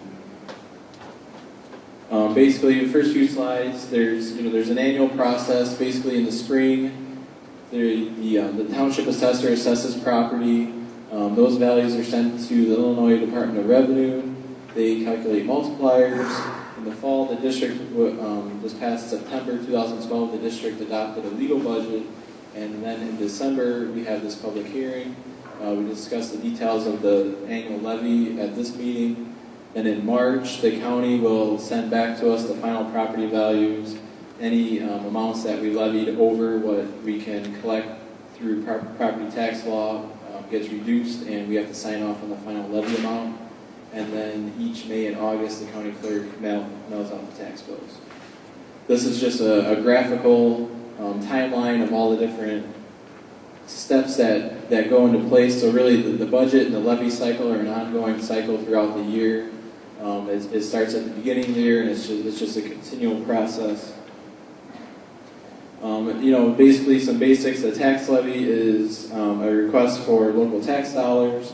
Like I said, we adopt a levy each December, and a public hearing is required if the amount being levied is going to be 5% or greater than the previous year, and the amount of taxes that the school district will actually receive will be based on the state tax formula. So the levy this year is above the 5% limit, essentially because what I'll describe later, how the district balloon levies, which is essentially if we think we need a certain amount of money to operate the school district, the way it works is the school district will actually levy for an amount slightly higher than what is expected, just in case there's new property that is, if there's new permits that close late in the school year or late in the property tax cycle, if there's new properties that come onto the tax rolls that we don't know about right now, if we don't levy for those amounts right now, those amounts will be lost later on in the year when the final property values are given to us. So this balloon levy is issued, and like I said, in March when we get the final dollar amount of what the actual property values are, any amount that we levied over that amount is just reduced down by the clerk. Our expected amount, which I'll show you later, is the tax levy is expected to go up about 3% actually. How is that calculated? Basically, the way it works is you take what was levied last levy in the 2011 levy, which was a little over $34 million, and you apply to that whatever the inflation rate was. So for last year, the national inflation rate it was 3% for 2012. So you take what we collected last year and then add 3% to that. So it goes from 34.3 million up to 35.4 million. And then you take that new amount and you divide it by the total property value of the entire school district. So this year that amount is about $649 million of value throughout the entire school district. So when you take the 35 million divided by the 649 million, that's our operating tax rate of about $5.46. So you take the new tax rate and you multiply it by our total property value. So the 546, the tax rate, multiplied by the total property value of the entire district is where we come up with the $35,473,000. Now that's for the operating tax levy. In addition to that, there are monies that are levied by the county clerk to pay off building referendum bonds. For example, we're currently paying off debt to that we issued to build this high school, to build Monee Elementary, and to renovate the middle school a few years back. You can see that the tax levy revenue is the most significant revenue source that we have in the district. Over 63% of our funds come from property tax. The next largest source is general state aid, and based on a lot of legislation and news that we've been seeing, general state aid is in danger of being cut even further. So, property taxes will continue to grow as our most significant funding source. The state average is actually also 63%, and Will County's average is about 70%. So essentially, in Illinois, the way the tax system is set up is that property tax funds the majority of school district budgets. In terms of inflation, you can see in the chart here, if you look long-term, inflation averages about 2.5% per year over time. But if you look in recent years, back in 2009, inflation was actually about 0%. So in that year, we received no increase in our operating levy for inflation. You can see that next year it went up to 2.7. Last year was down to 1.5, and this year is actually back up to about 3%. Our annual expenditure increases essentially must be paid with our tax revenue increases because it's our largest funding source, and also at the same time, none of our other funding sources are increasing at all. All our state revenues and federal revenues are going down every year. So any increases such as union pay increases, health insurance increases, our special education tuition rates, several state and federal unfunded mandates, non-union raises, general inflation, which make up our main cost increases each year, all of those increases must be paid for with the inflation increase that we collect through our tax revenue. So when you go through it, basically the tax rate is the levy, how much we collect, divided by the EAV, which is the equalized assessed value, so the value of all the property in the district. So when you look at that formula, essentially if the levy is lower or if EAV is higher, then the rate will be lower. Essentially it's an inverse relationship between the two. So levy increases, like we talked about, basically the way the tax law works is you get the lesser of 5% or whatever CPI, which is inflation, whatever that amount is each year. And then, as I mentioned, also debt service, which is paying off all of our long-term debt, all of our bonds, which are issued to build buildings. That's a separate levy that is in addition to these numbers. Quickly, this is just a graph that shows our property values over the past few years. So you can see as the values start to go up, you can see the tax rate coming down, and then as property values began to fall over the past few years, the tax rate going up. And essentially that's just because of how the math works in terms of when the values come down, then the rate goes up to match it. What this chart is trying to show you is basically, this shows what the how much our operating levy increased. So the green bars, you can see starting all the way on the left-hand side, 7%, 4%, 7%. That's how much our total operating levy increased over the years. And then at the very top is what inflation was. So the difference between the two is new property, because the only other increase we get other than inflation is if there's new property. So you can see in the past, when inflation was averaging around 2 or 3%, the levy was still going up 6%, 7% a year. The only reason that was because there's significant new property. Going back historically through the years, there's always been about $15 million of new property within our district. The last couple of years, we've had essentially no new property.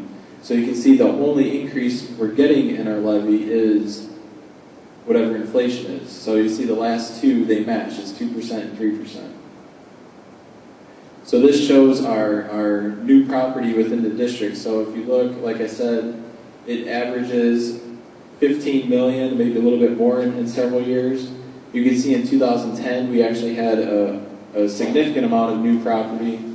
What that was there was a TIF district in University Park, which is basically a special taxing district that is set up to help stimulate growth in that area. And for 23 years, the tax revenues stay within that TIF district. And then after 23 years, when it expires, all that new property that was developed over that period of time is added to the tax rolls for the school district. So that was a very fortunate thing for the school district that TIF had expired in that year, because otherwise new property was also about zero that year as well. But you can see once that new property was gone in 2010, in 2011, 2012, there's essentially no new growth, no new property. For 2012, the amount it's $1 million, so there's some new things, but $1 million compared to those previous years is pretty insignificant. So with all of that kind of being discussed, you can see the tax rate each year has been going up over 10% every single year. And the tax rate is going up by a lot, double digits, and that's because EAV is going down so much. But you can see on the far right-hand side, the actual tax bill is going up by, in these years, the total average tax bill is going up by about 1%, 2% every single year. Because, for example, if the tax rate goes up 10%, but the value of your home goes down 10%, essentially the tax bill is pretty much flat. So this just shows the total EAVs, the total numbers, and shows that even though the tax rate is going up by a lot, that the total taxes being collected and billed is not going up by that same percentage. So the key points are that property tax increases are fueled by inflation. If your assessment changes by the same amount as the overall district, so for example, if you take all the property values of the entire district and look from last year to this year, it went down by about 8.5%.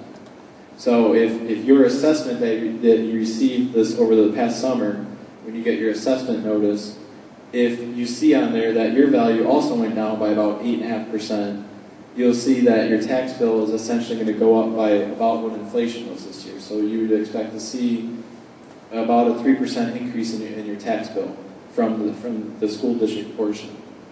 If your property value did not go down by that much, or it went down by more than that, then the result will change. Because essentially the annual change in your assessment has more to do with your tax increase than anything else. Because if you look, the total pie for the district grows by inflation. So that pie chart is going to grow by 3%. The percentage of that pie that you pay is going to depend solely on your assessment compared to everybody else's assessment. So an example of that here is if you look at number 5 on the right-hand side. So if you had a house or a property that was worth $500,000, and they're paying 37% of this tax bill of this group of 5 houses. Now, if you look, and if all the other houses stay the same value, but house number 5 now goes down in value, now it's only worth $250,000, you can see how everybody else's portion of the tax bill goes up. So if you look at like house number 4, before it was paying 19%, now that the total share of what that fifth house is paying goes down, house number 4's share goes up from 19% to 23%. So the important thing is, what is the value of your property doing compared to everybody else's value? If you're staying even with everybody else, then your increase is going to be about that inflation amount. If the value of your house is staying the same and everybody else's is going down, then you're going to see this happen on your tax bill, where now all of a sudden you're going to have a larger share of the total tax bill to pay. And why that is because the tax rate's going up to account for the property values going down, and if your property value is not going down by as much, then your bill goes up. So the key to watching this is to be very familiar with the assessment appeal process. So it's very important that you review and understand and agree with your assessment that you get each summer. And when you get that assessment, if you disagree, there's several steps you can take to challenge that assessment. Your very first step would be to visit your township assessor. And if your appeal goes through, if it doesn't go through there, the next step would be the Will County Board of Review, and then it goes down the line from there. So it's very important to keep track of your assessment and to agree with the value that they're saying that your property is worth. So this is a sample tax bill. When you receive your tax bill in the summer, this is what it will look like. And you can see sort of in the middle there, it says school district. And you can see it's going to show you last year's amount, 2009 amount. It'll show you the 2010 amount. Up towards the middle section, it will show you the value. It shows you last year's value. In this example is $150,000. Then you can see in 2010, the value goes down to $137,000. So that's an 8.5% decrease. And then also on the right-hand side, they break down, they show how they come up with the value of your house there. They take when you talk about equalized assessed value, it's basically 1/3 of the market value of your house. So you can see, like in this example, a $150,000 house last year in 2009 would have paid the school district $2,793 in taxes. And then you can see just for this example here, the other taxing districts like, you might have forest preserve, village, library. It all depends on what taxing district you live in. And you can see that you pay amounts to those taxing districts as well. So actually the total amount on the bottom is $4,364. But the school district portion was about $2,700. For 2010, you can see the tax rate increase because the property values have come down, and also with inflation, the tax rate is going to go up a little bit. So you can see the amount go from $2,793 up to $2,851. So it's about a $57 increase. So this chart will show you, depending on what the market value of your house is at the top, kind of the average value in this district is about $150,000 value. So if you take the overall average of $150,000, apply that 8.5% decrease, that would mean that the value now would be like $137,000. And you can see if you compare the 2 years, it's about a 2% increase in the amount. So inflation is about 3%, and the tax bill is going up about 2%, which is about $57. Now, to help explain why, of course, the school district is the largest portion of the tax bill, and about 2/3 of someone's tax bill is typically, no matter what village or town you're living in, you're going to see that the school district is always going to be the largest portion. And just as an example, this isn't any particular town or village, but this is an example of, because it varies depending on what town you live in. But if you look at the school district, their levy is about $46.5 million when you include all the debt service. But at the same time, our annual budget, including all of our bond payments, is about $71 million. We have about 700 employees, over 10 buildings, enrollments of about 5,000 students. So we're a very, very large unit of government, and there's a much larger operating budget to support, as opposed to, you might look at, let's just to say like an example, library, that their tax rate might only be 50 cents, but then again, their levy's much lower because they have fewer employees and fewer buildings and fewer bills to pay, those types of things.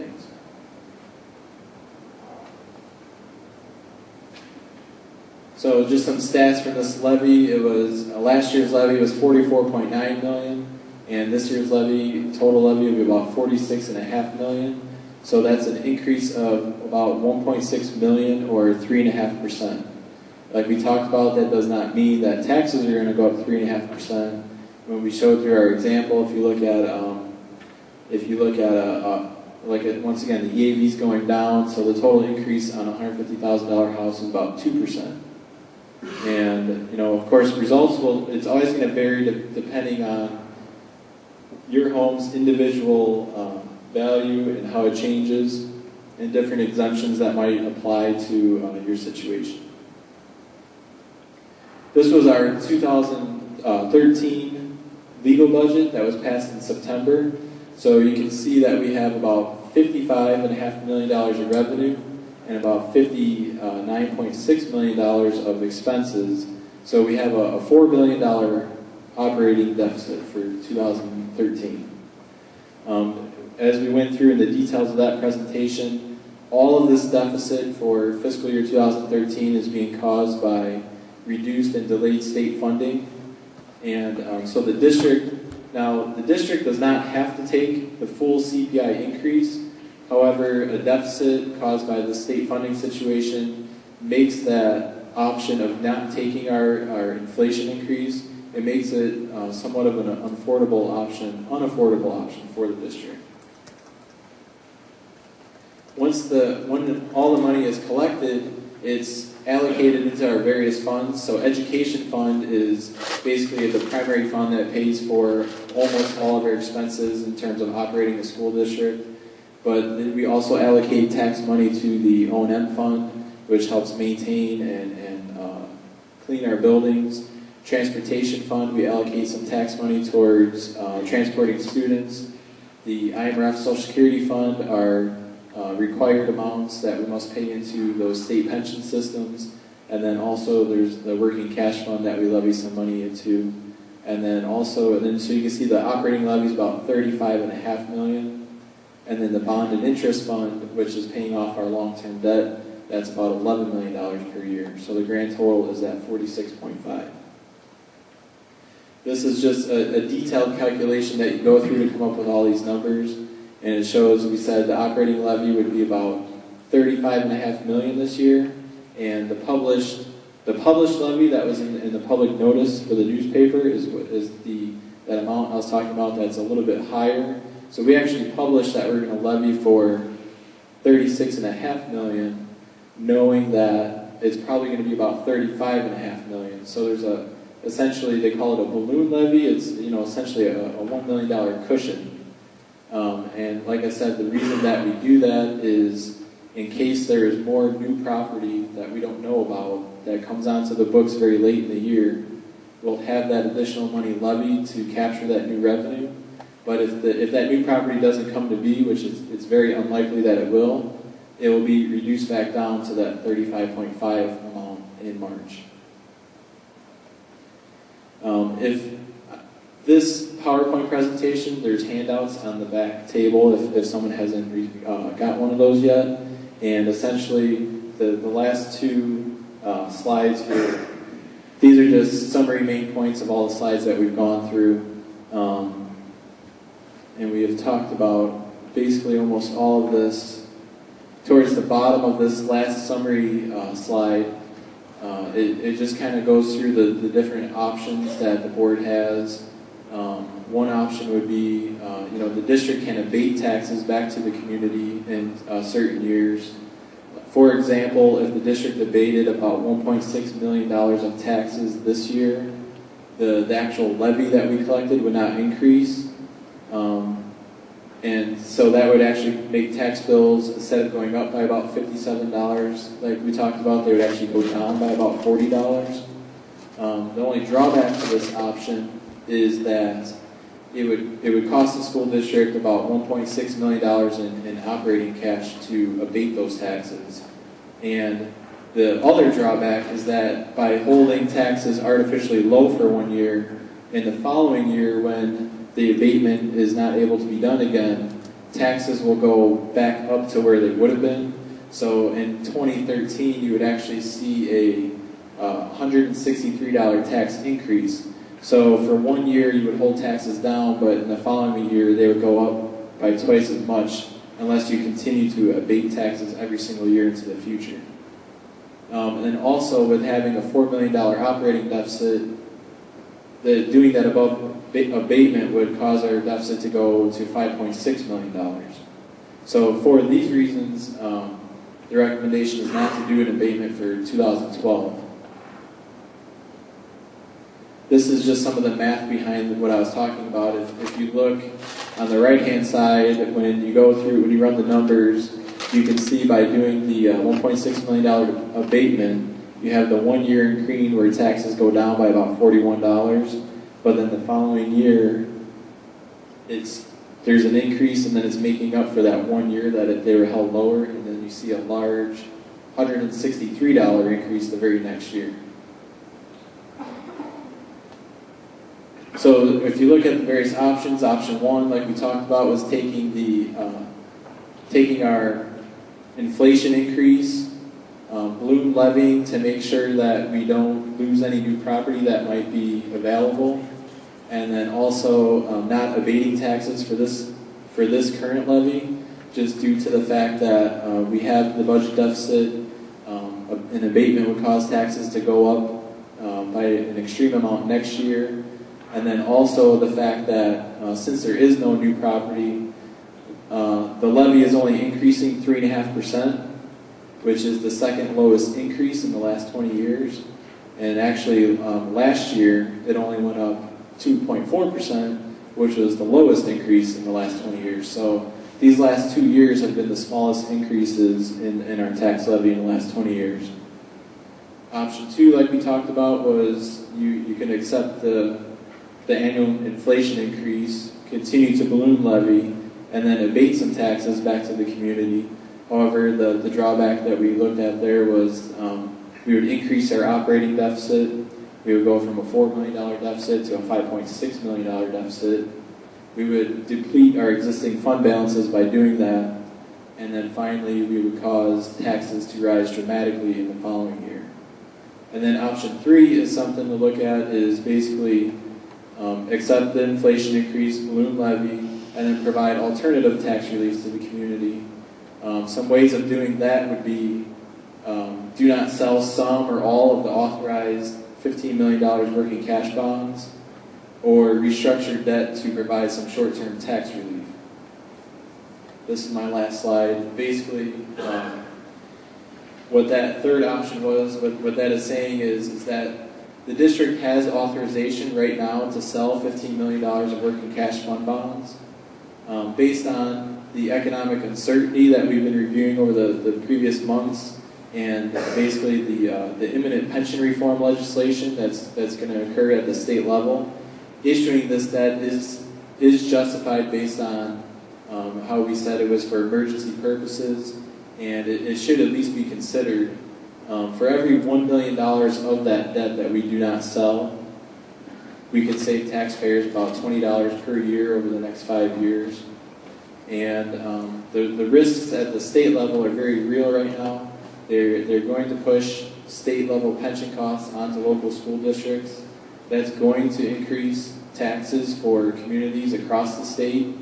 And this is an option of helping to relieve some of that tax burden on local taxpayers. I feel that, my last bullet point here, I said that this option should be considered near the end of this school year, once the details of the actual pension legislation is known. And it's probably too early to take action in December 2012 in terms of deciding how much of this debt to sell or not to sell. We have until September to make that decision, September 2013. So I think waiting later into this school year to make that decision is a good viable option for the district to look into. Also, at any time, we could always refund or restructure our existing debt. There's various available options to essentially. It's kind of like refinancing debt or just moving debt into future years. Maybe you could move debt from this year into maybe 10 years from now, and it provides short-term tax relief. However, it's never really recommended to do that because it comes with high financing costs, and you could take $10 million of debt today, push it off 10 years into the future, and for the next 10 years, the tax rate goes down in the community, but then 10 years from now, with interest, that $10 million could become $20 million. So, districts, when they do that, in the past, they might have done that in the 70s or the 80s or the 90s, and today, we're paying for some of that today. So it's never recommended to restructure or refinance debt in that type of way, but it is an option to look at for short-term tax relief.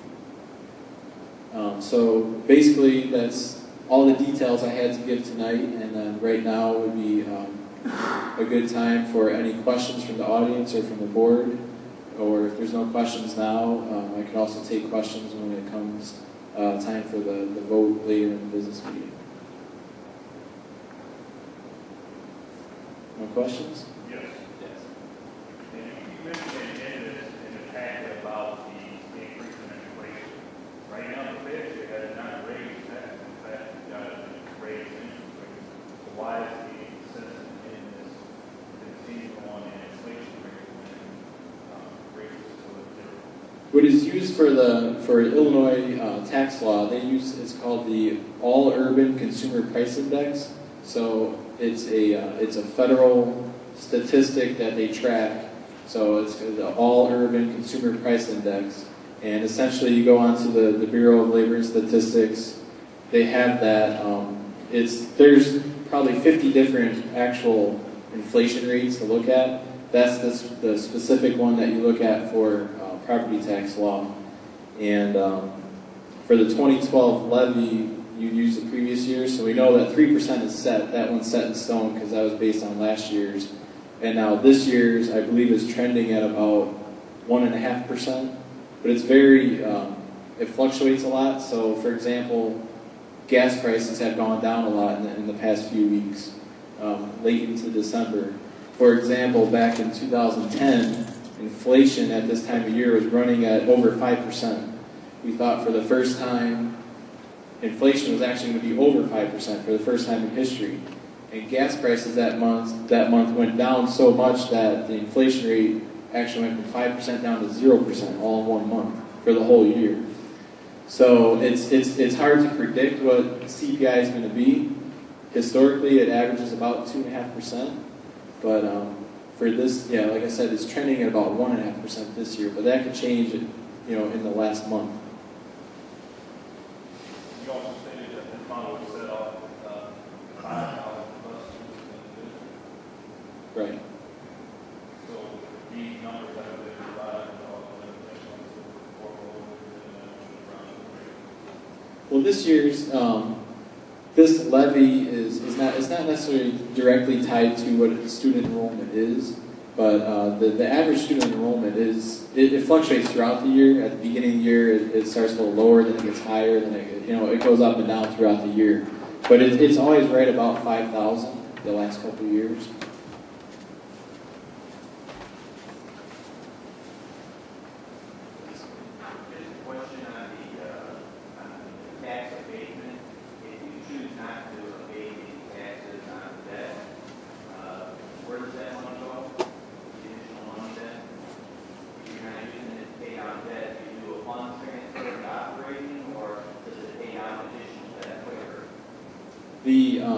The debt service levy will be set by the county, so they have a copy of all of our bonds and what our bond schedules are. So they'll look and see that we have five bonds that are outstanding right now. they'll take all those bonds, look for the 2012 tax year, and see how much we owe on each of those. And then they'll levy those amounts, to the dollar how much we owe. So I believe for this year, it's about $11 million of payments will come due. So on the 2012 tax levy, they'll just add that amount right onto the tax levy, the $11 million. Now, the abatement option I talked about, something that the way that would work is we could take operating cash, so money that we use to pay our education fund bills, transportation fund bills, money that we have in our operating funds, in our fund balances, and you can take that money and you can use that to pay down debt, and you can tell the county to levy less because you would basically communicate to them with a formal resolution. This is what we're going to do, so we don't need the full $11 million because we're going to use $1 million of our own funds, and so then they'll only levy the $10 million. So that will help our levy be lower. But like I said, the only drawback to that is then we have to actually take, for example, $1 million of our operating cash and use it for debt purposes, which just causes our operating deficit to be larger then. Yes, sir. You guys got a positive cash balance in debt service right now? Actually, as of today, we do not. If you look at the timing, because basically for any given fiscal year, you're basically in a given fiscal year, half of your funds are coming from the previous levy, and the other half of the funds are coming from the future levy. But the debt service payments are for this fiscal year. So, for example, last year's debt service was about $10 million, and now this current year is $11 million. So we're operating off of two different levies. One levy is based on 10, the other based on 11. So there's a timing difference throughout the fiscal year. It takes like a 1 year cycle to balance out, but essentially the debt service fund is like a net zero fund. There's never an accumulation above, because like I said, they basically levy what you need, and other than that timing difference, which can cause a deficit or a surplus at different times of the year, at the end of the year it kind of washes out to zero. Yes, sir. In 2010, we were talking about that TIF district in the University Park that was no longer a TIF district, and we were receiving cash from that tax revenue. Obviously, you're still, that's where your current revenue for you guys. So that was absorbed into the operating budget then? And what was that amount, that annual increase that it gave you in 2010 and it continued to grow? In 2010, the UP number 2 TIF expired, and that TIF was worth about $35 million of property value. When it expired, we had new property of about $35 million, and the resulting new revenue to the district was about $1 million of new revenue. So we had that advantage of that new $1 million for about 2 years. And now in the third year, which was actually this fiscal year, the general state aid formula is now picking that up in terms of the state looks at your local property tax wealth, and it's 3 years behind essentially. So for example, for fiscal year 2013 general state aid, they use 2010 property values. So for this year, you'll see that our property value in the general state aid formula has gone up now by that $35 million amount. So now there's an offset in terms of we lose about $700,000 of general state aid. So there's a permanent net increase of about $300,000, but that $1 million increase is good for about 2 years until the state picks that up, and then it kind of offsets, and now we're sort of back to where the shift is, because basically general state aid is based on if you have less property tax wealth, then the state pays more towards the school district. So when they see something like a TIF expire, then they say, okay, now you have more property wealth, now we'll send you less money. I think maybe my personal opinion might be a little relevant, but the big question is, you had $1 million, well, $700,000 plus for 2 years compared to what you continue to have. So could you tell us what you used that $700,000 for 2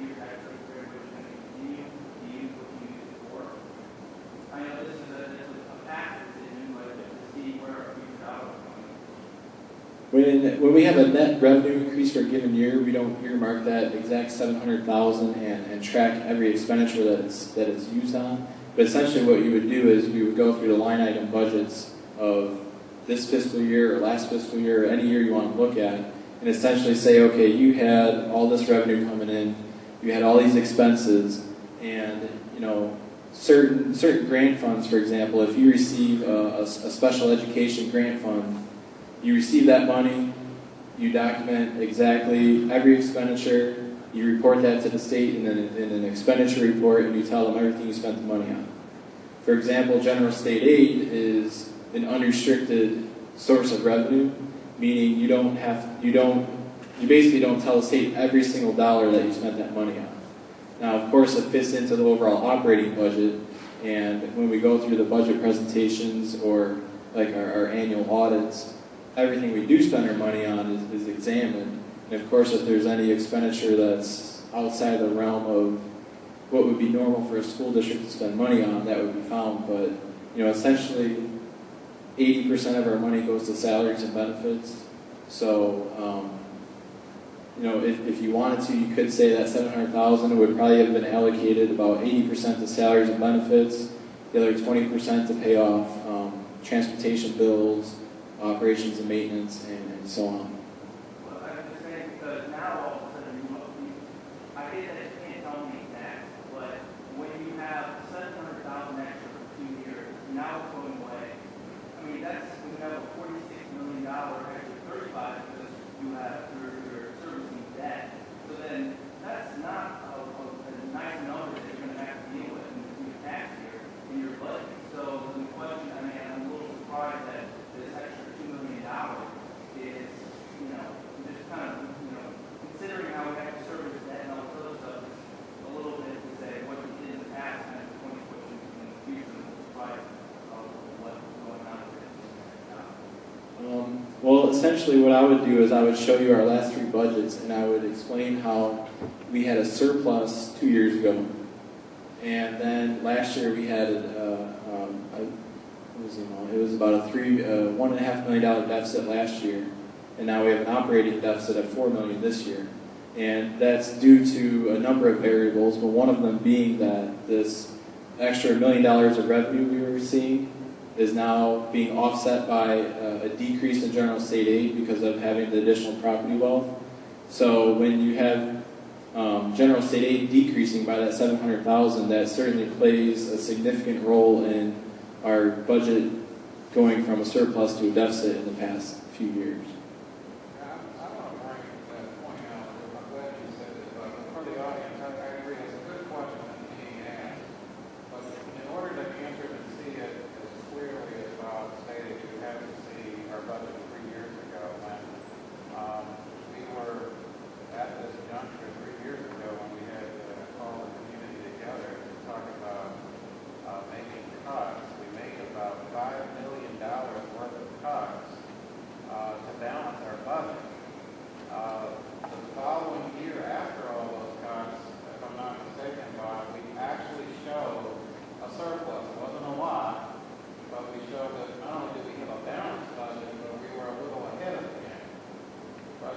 Kept up with the news, the state has consistently over the last 2 years have failed to send the payments that they owe us. We're not talking about extra money.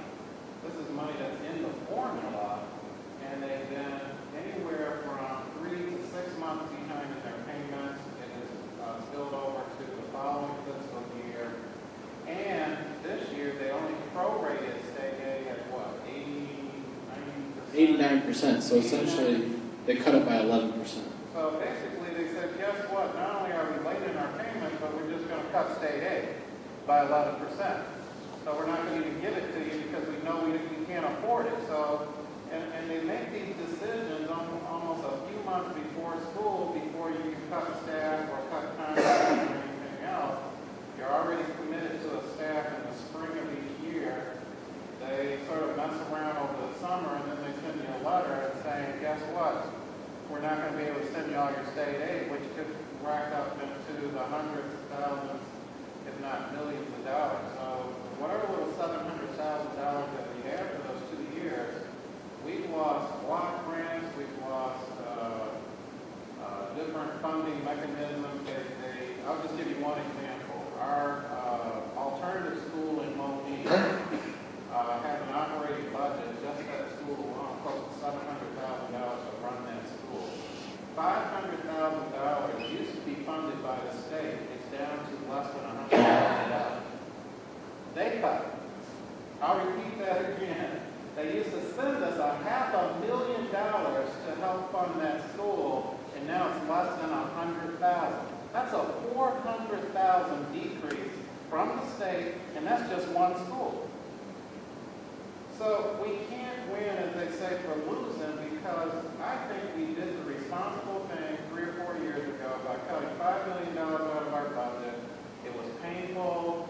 We had people screaming, but we proved that we balanced our budget. And the reason why we have deficits now is we can pretty much show between being still in the late part of a contract with the largest employee group that we have, which is our teachers.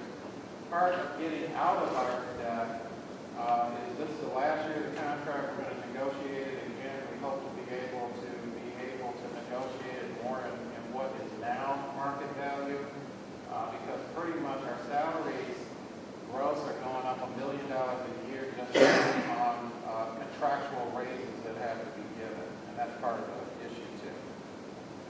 So there's a lot of things working against us. So I think it's an excellent question, because you got to see the history of our budget for the last 3 years. I think we've done a responsible thing, but we're sort of leaking water because of all the cuts that the state continue to make for us. Plus, we're losing a little bit now, even in property taxes in terms of growth, not in the ability to, keep your inflation, but the amount of growth that's going on in the district helps keep your tax rate down. And when the district fails to build houses or businesses, then we're having an issue with the amount of money that we can gain each year as a result of new growth. One more question. Thank you. One more question is on refinancing debt. In regard to, you're talking about costs. Now, you're talking about obviously an upfront cost of refinancing debt, but what's the long, I don't know when we finance that, what rate we're paying compared to if that was in a higher interest rate market that now, obviously you could issue lower yielding bonds on that. I don't know the rules for all these things. Yeah, and with today's market rates, today's debt, you can refinance that for very, very low interest compared to a few years ago. When the last referendum was passed back in the 2003-2004 timeframe, rates were quite high at that time, but the district had issued what is called as non-callable debt. They issued the non-callable debt at that time to essentially get a lower rate at that time. But the only problem is now that rates have come down, the debt is not callable. We cannot refinance it. So really, the only thing that you can do is you could issue additional debt to help pay off the debt service now and pay that new debt off later. But that's where it becomes very expensive, because now you're basically opening one credit card to pay off another credit card and then pay that bill off later. So we don't want to get into that mess of just piling debt on top of debt. But the opportunity to be able to refinance our existing debt at today's low rates isn't there due to the type of debt that we have. How long would we like into the non-callable? The bonds that were issued back in 2004 are 20-year bonds. So basically be paid off over 20 years. So essentially, just so I'm correct, I understand the non-callable bonds. So what you're saying is that because of the upfront cost of reissuing new bonds, to pay off the old non-callable bonds is not worth the better rate that we can get? No, see, the thing is we truly can't refinance the debt.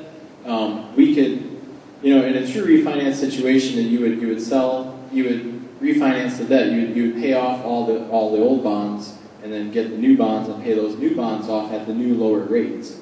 But essentially, the key is with it being non-callable, you can't pay it off early.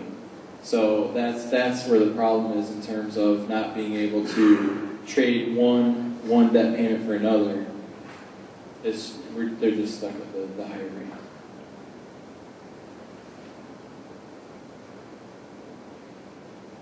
Any more questions?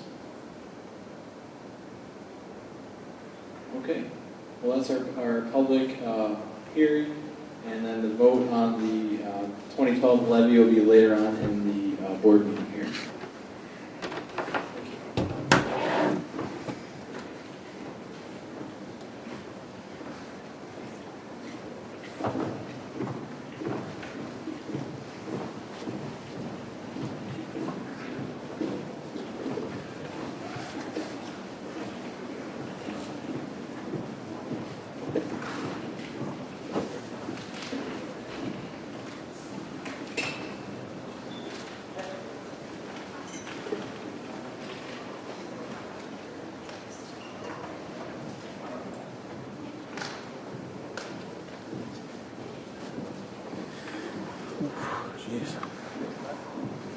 Daniel, could you turn those down a little bit?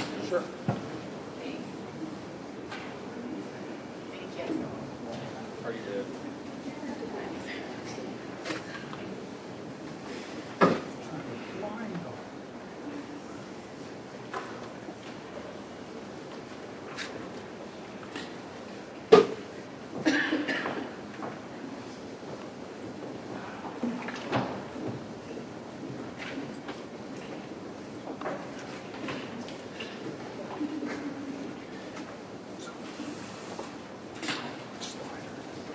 Could I have a motion to come out of the levy hearing? Move. Moved by Mrs. Coletti. Is there a second? Second. Second by Mrs. Stockton. All in favor? Aye. Opposed? Hearing is closed. Closed session, we don't have a need for a closed session at this time. Move on to the consent agenda.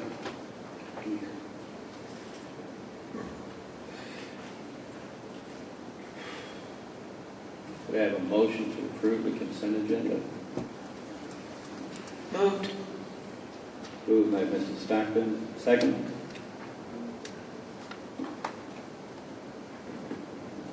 Second. Second by Mr. Brown. Would the secretary call the roll, please?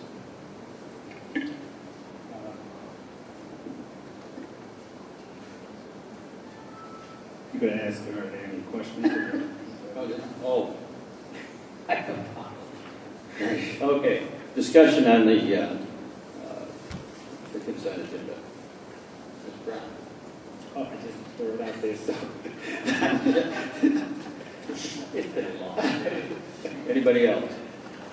I actually do have a concern with the personnel meetings, the closed session minutes from the meeting on December 7th, 2012. After reviewing those, I have an objection to those minutes. Okay, let me pull them up. What page is it? Could we hold on, Dr. Hall, just a little bit on the comments? We have a difficult. Tom, can you come and help, please? Oh, okay.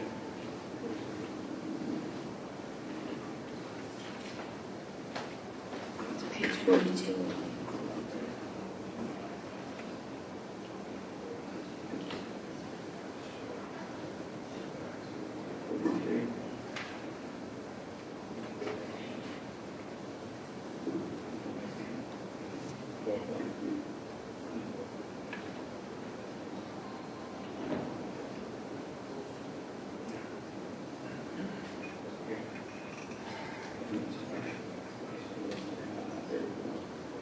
Okay.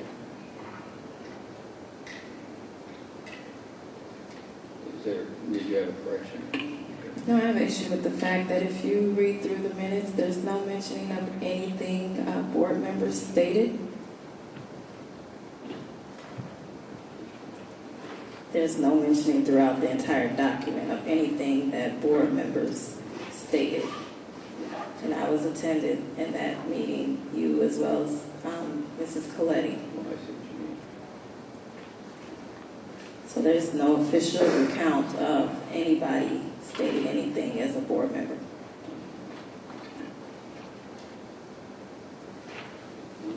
That was what, page 43? Yeah, what it is that there nothing in the minutes to state what board member stated what.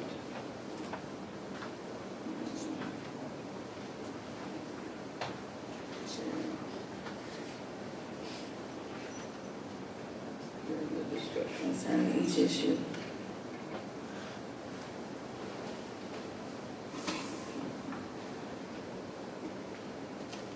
Can these minutes be corrected to reflect those? Corrected. All right, then I would need a motion to table the closed session minutes of the Personnel Committee. Move.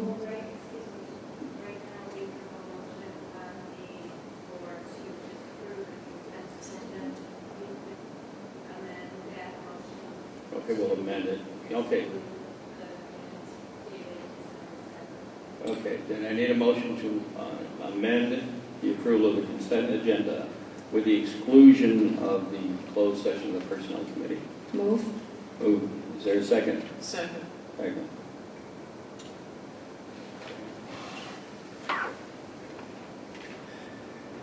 Any other discussion? I also have an issue with the finance meeting minutes for December 5th, 2012. That's What page is that? Page 40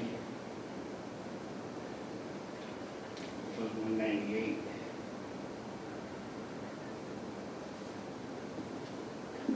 Second paragraph, about the fourth sentence.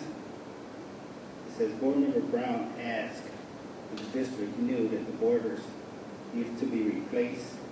And Mr. Bruce and Mr. Blum said that a recommendation to replace the boilers were made to the Finance Committee last March 2012.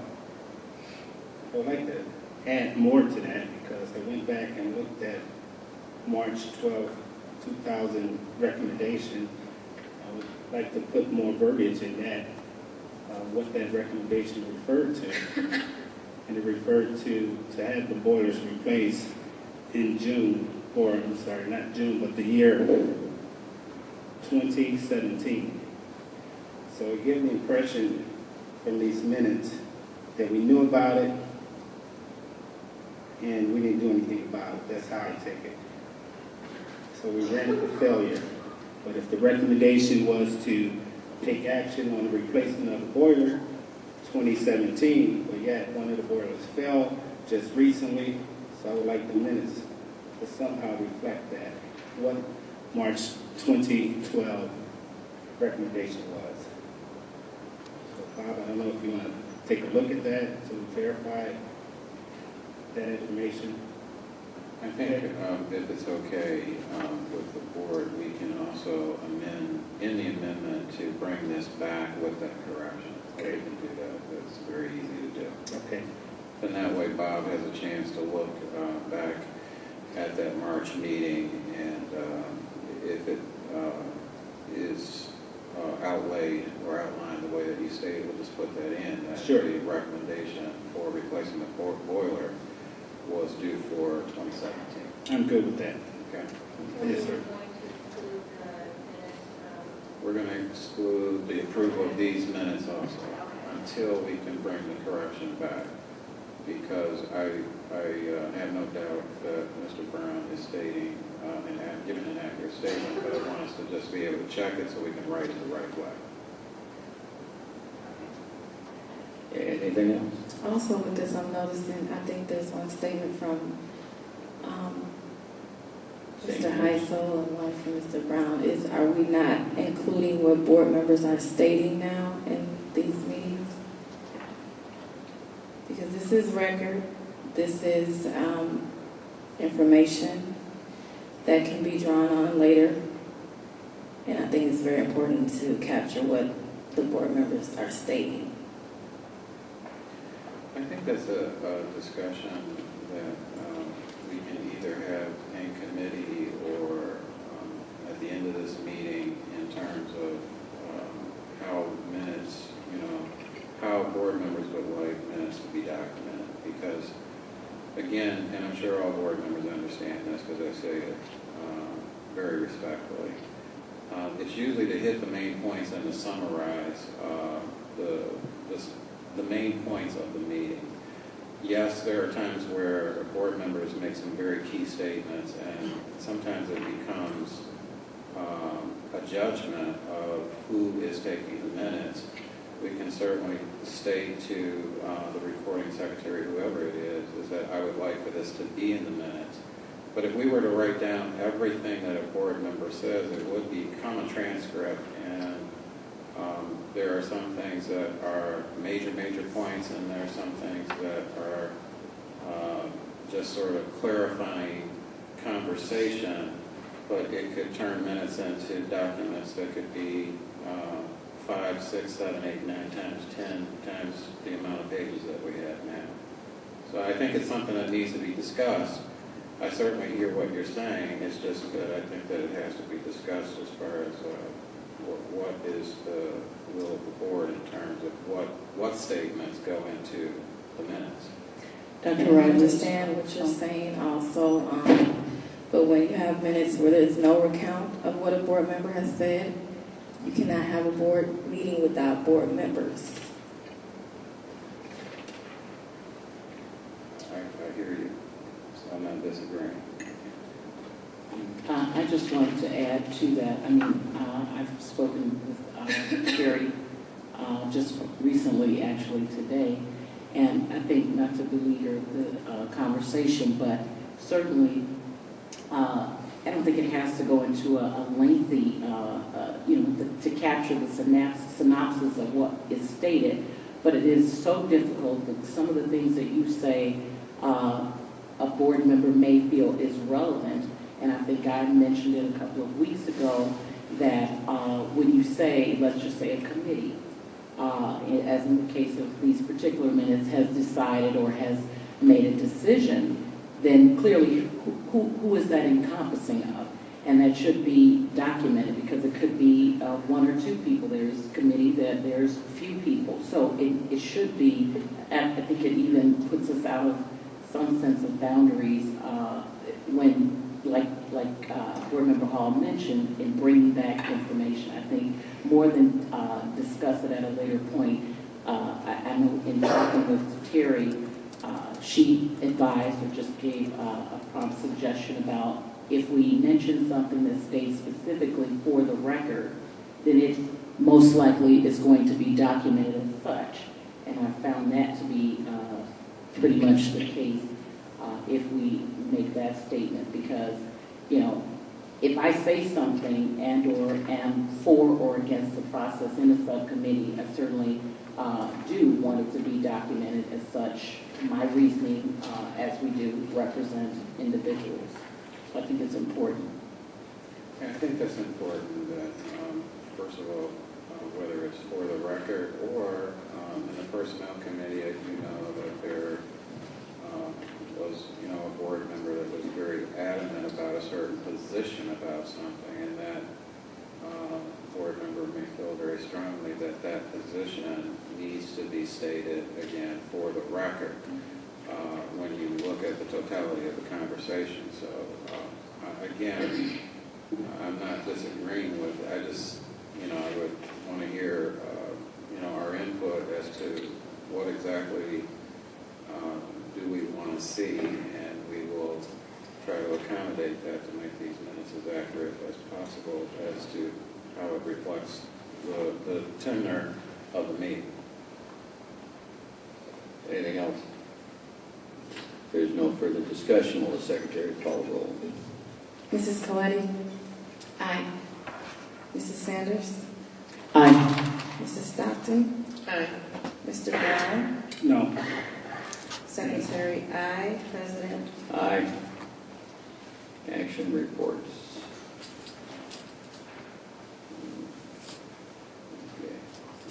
First one, district's 10-year life safety audit is due in 2013.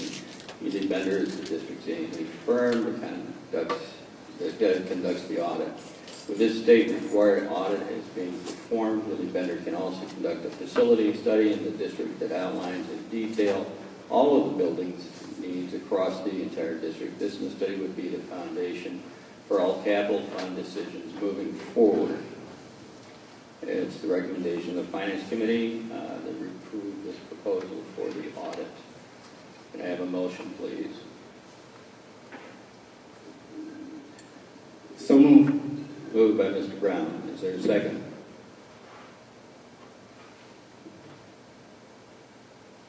Second.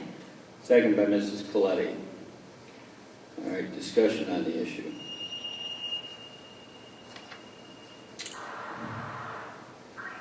Any discussion? Is Daniel here? Yes. Daniel, you want to come on down?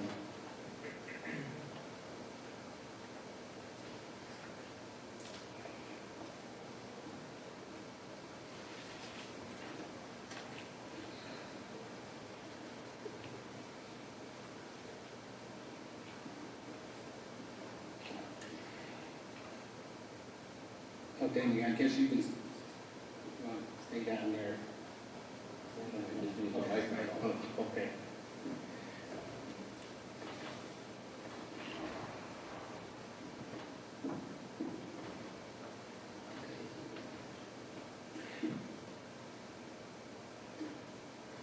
All right, Daniel, if you don't mind, do you want to just speak a little bit about the facility assessment that's going to be conducted?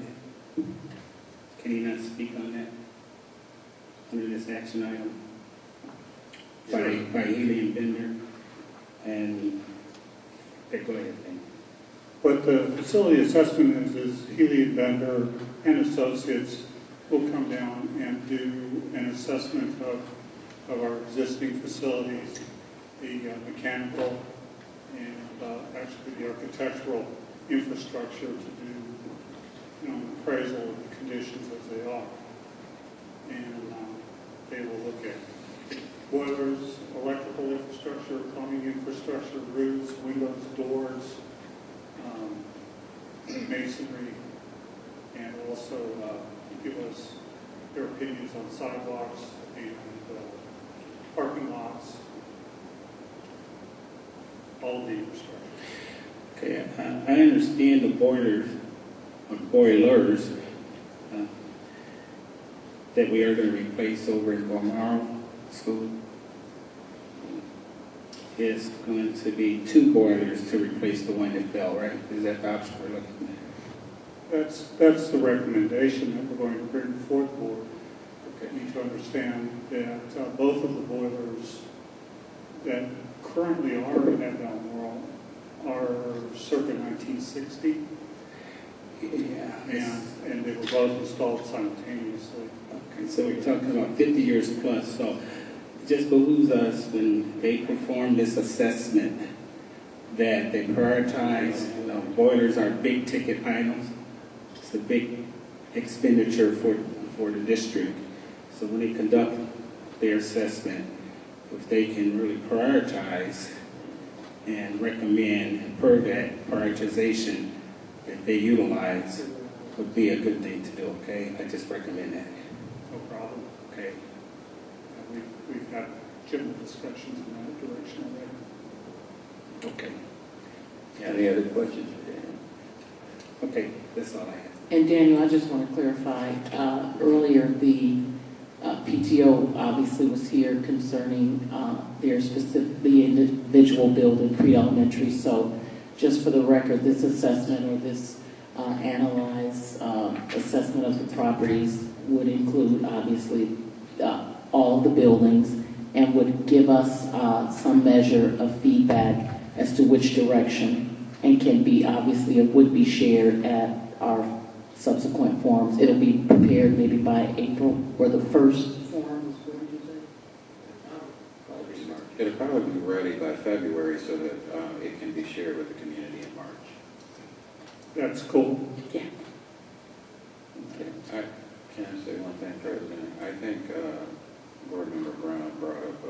tremendous point in the Finance Committee meeting, and that is, unless he wants to correct me, he felt that the facility assessment was an absolute necessity due to the fact that we need to have expiration dates on every major structure in the district. So it's not guesswork anymore that we have engineers and architects that literally say the lifespan of this roof is 7 more years, you're going to have to replace it. The lifespan of the boiler at whatever is 5 more years, you're going to have to replace it, et cetera, et cetera, et cetera.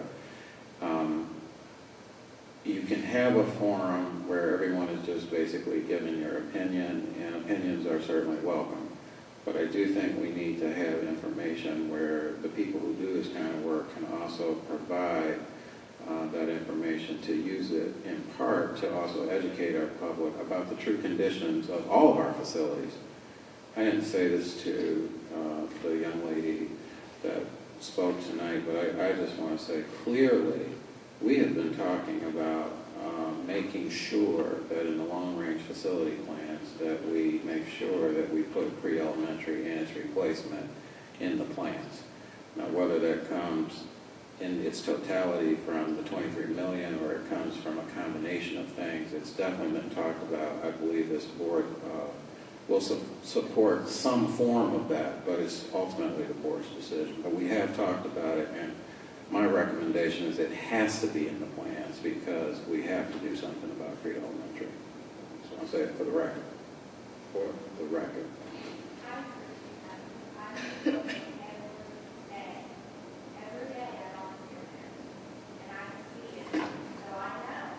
Yes, we do too in a lot of different ways. So thank you. Also, we went with Healy Bender, particularly because they were already doing the life safety audit. So did we look at any other firms as far as trying to save any type of money? Because this money is coming out of that grant, and we do want to make sure we have the as much money as we can have to undertake these proposed projects. So did we just, is that why we went with them? So we didn't try to see if there are any cheaper options? I think I'm going to let Tom respond to that beyond this comment. I think, because Tom may remember the exact law, there's two relationships that the law allows you to have with, especially boards, with a particular service vendor. That's your attorney and your architect engineering firm. It's a relationship that unless you're willing to move away from that relationship full term, as far as a long-term relationship, you don't usually bid out the services that they give you throughout, any given year. Because, if we were to say our attorney, we think that the prices are too high, we need to shop, then you would do that in a more formal way. And I know that this sort of is a separate project, but it's who we've been working with for all of our engineering issues. Anytime we need an engineer, we call them because they're sort of on retainer in a sense. And when you have a retainer relationship, then that's you go to the people who are retained to provide those services for you. And that's the only reason why we didn't bid it out. And in terms of cost savings, if we go to, a lot of this work has been previously done by Healy Bender. Now it's just going to check for an update, which is much quicker and much cheaper than if you bring in a brand new firm and they start from scratch and have to rebuild the whole thing. In essence, we could go out to bid, but it'll be cheaper to do it with Healy Bender because there are architects of record and they already know the buildings. Okay, and do we negotiate rates with them? Yes. So these are negotiated rates? I don't remember exactly when the last time that the Board of Education negotiated the fees with Healy Bender and Associates, but I know during my tenure it's been dealt with twice. Okay, Tom, I know I I remember asking this exact question in one of the finance meetings. I mean, I heard you use the word John maybe said legally there is something that may stipulate that we don't have to go out to bid. But again, I concur with Board Member Hall, and just in general, when I stated it back then, if we only have a few dollars to spend, and just because we've been dealing with somebody traditionally, and I mean, I think I remember saying something like, if they know we have a certain amount of dollar to spend, clearly is the money being absorbed. I was just in another board meeting, and they initially were working with a company that they worked with for years, and they decided because it was just exorbitant. I mean, but it was a long-term relationship. When do we decide that, and can we, as in the case of what Daniel was saying, relook at it to make sure, because after all, $23 million is only going to last for so long. If a lot is taken off at the top, just from something on this nature, how can we look at it from a deeper perspective? You know, just not saying this is what we've always done. Let's just stick with the plan as usual. Well, we can look at it. That's the option of the board. We can look at it at any time. I would recommend we go with this right now simply because of time. If we want this report in February so that by March we can go to the forums, that's what we would have to do if we want to reject this motion and go out to bid and find another company to do it. It lengthens the time before we can get started on these projects and put these buildings back in shape and find out where we are. I would like to say in terms of addressing your question that I think, given my opinion, is that it would start in policy committee to basically make a policy that the board every X amount of years, whether that's every 3 years, every 5 years, look at these long-term relationships. If you feel that we need to formally have a cycle where we relook at some of the vendor relationships that we have, and should we go out to bid, or whatever the process may be. Maybe it's not even so much out to bid as much as it's just a very intense review process as to are we best using the public's dollars for the services that we're getting. That should start to me in policy and then be brought forward to the board for a discussion. That's my opinion. With all due respect, Dr. Rogers, I just want to say we've had a lot of conversation about this and the bid process. And just if tonight we can make a definite specification that in our next policy meeting, this is to be definitely on the agenda, because I know they may have been smaller bids when I initially got on the board. I still have an issue with how we manage that. But nevertheless, I personally feel like it was pushback. So for something like this, I think we need to go back and relook at it and not just really say that that's a suggestion. It should go back to policy, because it has been, or a measure of it has been in policy, and it just keeps, I noticed it just changed, it kept changing, some of the lower priced bids, and I got a lot of feedback about people don't really have a lot of time to be making the calls. This is an important issue, and especially with how we're going to spend the funds. I think that, as Tom is saying, it may be late in the process now, but I did ask about this early on because I just hate getting stuck. I'm a shopper just in general. I don't want to get stuck with the same person. If, in the case that you said, if we haven't negotiated, if I spend my money with you regularly, I expect that at some point you'll start cutting me some deals or what have you. This is, it's a market world, so I think that is a probability. And even in this case, because we have options, we can go with a lot of people. We have choices, or we should have choices. I agree with Kim and Nakia. Plus, even if we have a time crunch, any contracts we apply for or try to negotiate, actually, we can't put a time limit on it. And these firms will understand this if they want to do work with us.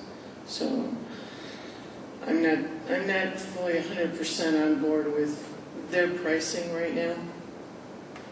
And I agree as well, and I think we waited so long for this money to come that if we do have to wait, if we are delayed in holding our forums, by another month or something, well then it might be worth it. It would be, time well spent if we did get a lower, fee for this. There might be some hungry firm out there that will work with us and give us a good deal and maybe even give us a better assessment. Or at the very least, they'll cut back their price. Okay, any other discussion? Okay, would Secretary call the roll? What discussion on what? Just the business? On the action? The audit on this item. The 10-year life safety audit is due, and should we have Healy Bender do it? So we take a roll call on this action item. Okay.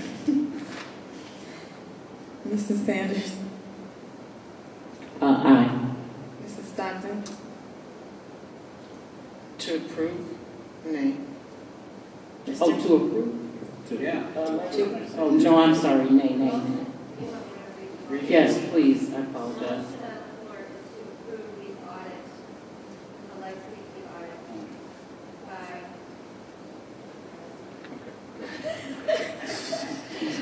Get it out. To approve the life safety audit be completed by Healy Center. Okay, can we not adjust it if we all just agree that we can go out to bid for the review statement? We have to vote When it is down. the audit due? We have to vote it down first. Wait a minute. When is the audit due? The audit is not due until the end of this year, but I want to make it clear that there's two separate items. They're doing a life safety audit and then also a And then doing the capital improvement audit. I don't know if it's together, if you want to Is separate. Is this audit state mandated? The recommendation was to accept their proposal to do the life safety audit and the facilities thing. Right. It's to do both. So if we turn it down, then we simply have to go out to bid and start over again. Right, and you can't take action on anything else that's not on the agenda tonight, obviously. Right. So, Can I offer this as a suggestion? It sounded like there was 4 board members that spoke tonight that leaning toward let's get a better price. Can the board just simply direct the administration to table this and come back with a better price rather than to vote no? I mean, you can just simply say it's tabled and we've directed you to do something different. And that's just really was my issue. I mean, we don't have to go with the prices that people present. Especially if we've done business with them over the years. Let's negotiate. Let's see what they'll come back with and save ourselves some money. And also, this is saying the audit is due in 2013. It's a 10-year life safety audit. The last one was conducted in 2003, so I'm not sure the exact month in 2013, but it is going to be essentially at the end of this school year, June 2013. It's going to be around that time frame that we're going to have to. So we've got to redo our we have time. Okay, I was just getting clarity because I thought you said 2012. in that case, can we have a motion to table the motion? I know, move to table it. Hold on. Moves to table it. And Robert's rule says that you can table the motion.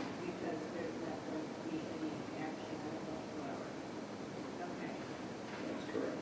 We have a motion and a second to approve the audit and facility study to be performed by Healy Bender, but nobody's voting. No, so the motion is tabled. Okay. No, the motion is tabled. So we'll come back again next month. We have to move the table. But right now, There's an open motion. That's the original motion. originally is to approve the audit and facility study to be performed by Healy Bender, but we want to table it. So right now, we still have to go through with trying to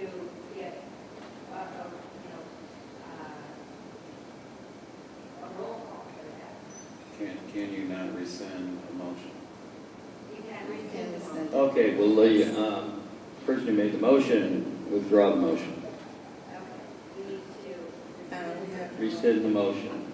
And who made the motion? Mr. Brown made the motion. Okay, do you agree to rescind the motion? No. All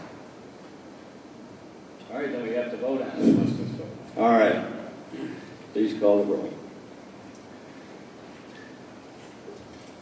Sorry, okay, starting over. Mrs. Sanders? Nay. Mrs. Stockton? Nay. Mr. Brown? Aye. Mrs. Coletti? Nay. Secretary Nay. President Heisel? Aye.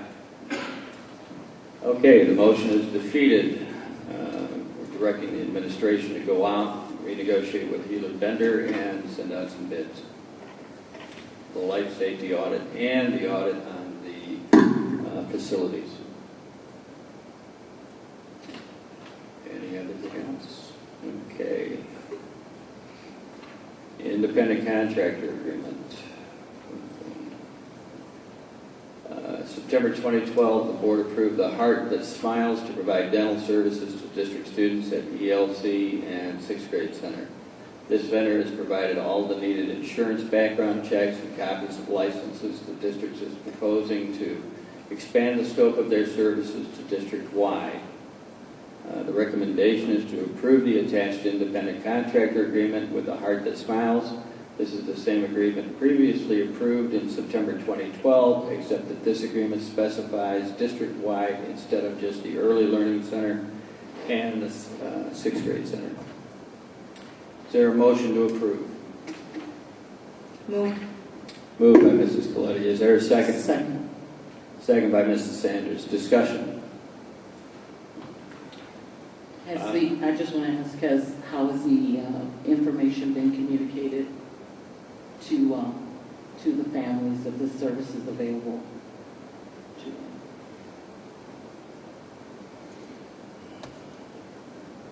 I don't know the specifics of the communications that went home, but I believe that our health office and the schools, the 6th grade center and ELC have sent communications home with the students and the parents, offering up the services, explaining what the services are and why they're needed.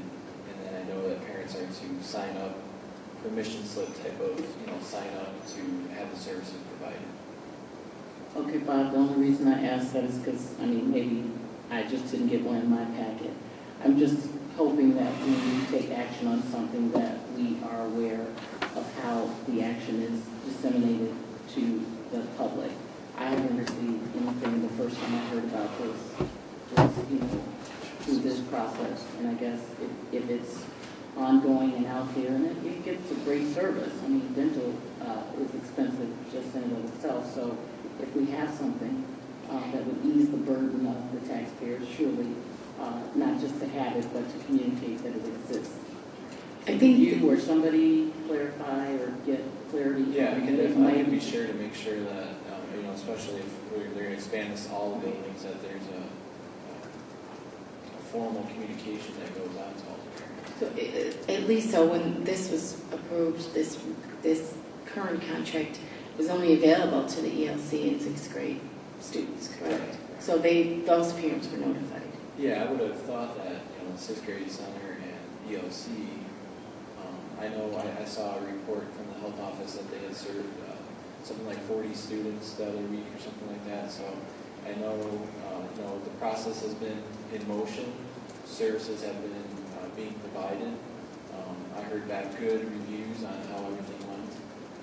I wasn't involved at all in any of the communications that went home, but I could follow up to make sure that those communications that are coming out of the health office are definitely provided to all the parents at all the schools that will be having this service.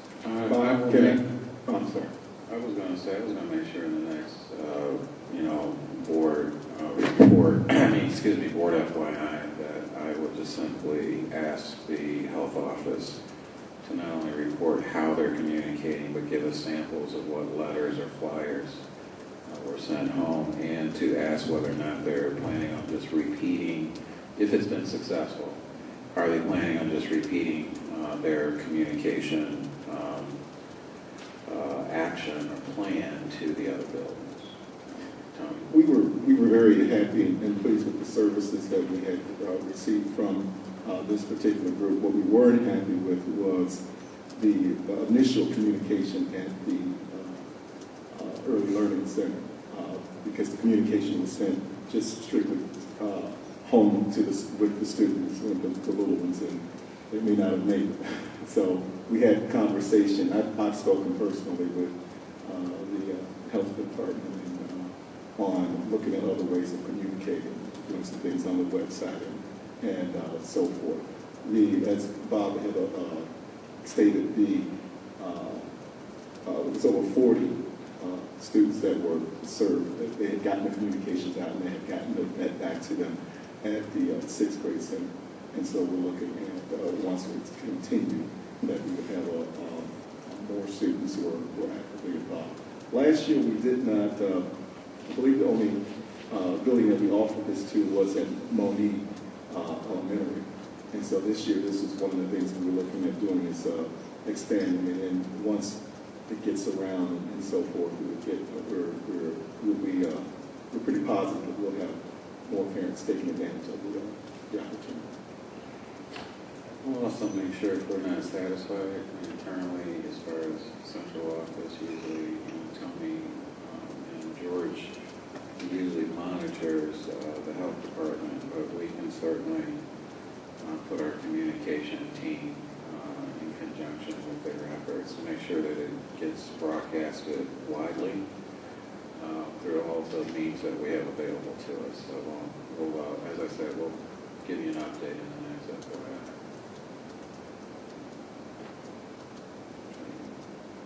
Any other discussion? Ms. Secretary, call the roll, please. Mrs. Stockton? Aye. Mr. Brown? Aye. Mrs. Coletti? Aye. Mrs. Sanders? Aye. Secretary, aye. President Heisel? Aye. Okay. Issue is CM201U is a member of CLIC, the Collective Liability Insurance Co-op. CM201U has been using CLIC for the past 3 years and has benefited from the increased coverage and reduced costs this insurance cooperative offers. Some state legislators have proposed legislation that could adversely affect the insurance cooperative's ability to function. CLIC is asking that all member districts pass the attached resolution. The recommendation is that we approve the resolution. Could I have a motion and a second, please? Move. Second. Moved by Mrs. Coletti, second by Mrs. Stockton. Discussion. Okay. This resolution was forwarded to me from our insurance co-op, and they're concerned due to some various bills that are being proposed at the state level that essentially make school district insurance co-ops like we participate in more difficult to operate. And essentially this resolution is, they want all the member districts to pass this at their board level and then return it to the co-op so that they can forward it on to our state legislators. Essentially, the resolution simply states that if a state legislator is thinking about proposing this type of legislation and voting on it, that as a member district of a co-op, we ask that they please contact us and please ask us what kind of impact that would have on our district before they take any type of vote.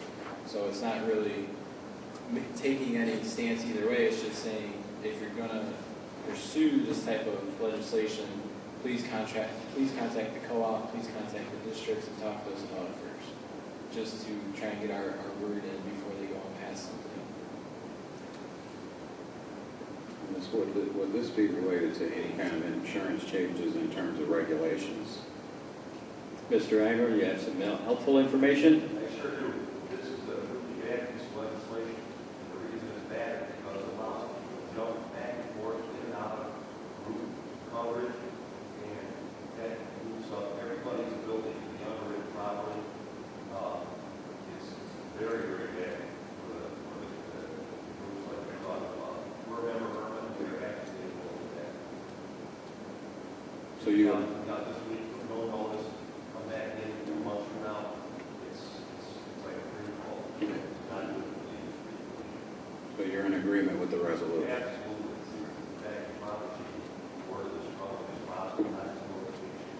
on record. Thank you. Anything else? And I just wanted to clarify, being a member of this, we do have lower rates. Yes, Right. absolutely. Yes, much lower.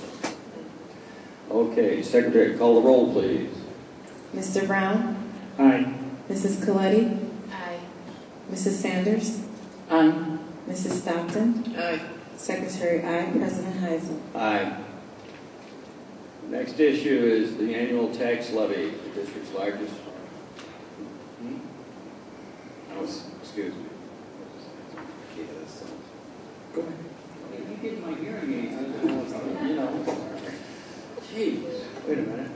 There, I took it off. I was just telling Makia that co-ops are truly the epitome of collective buying power. Yes, it's Okay. Are you done? I'm done. All right.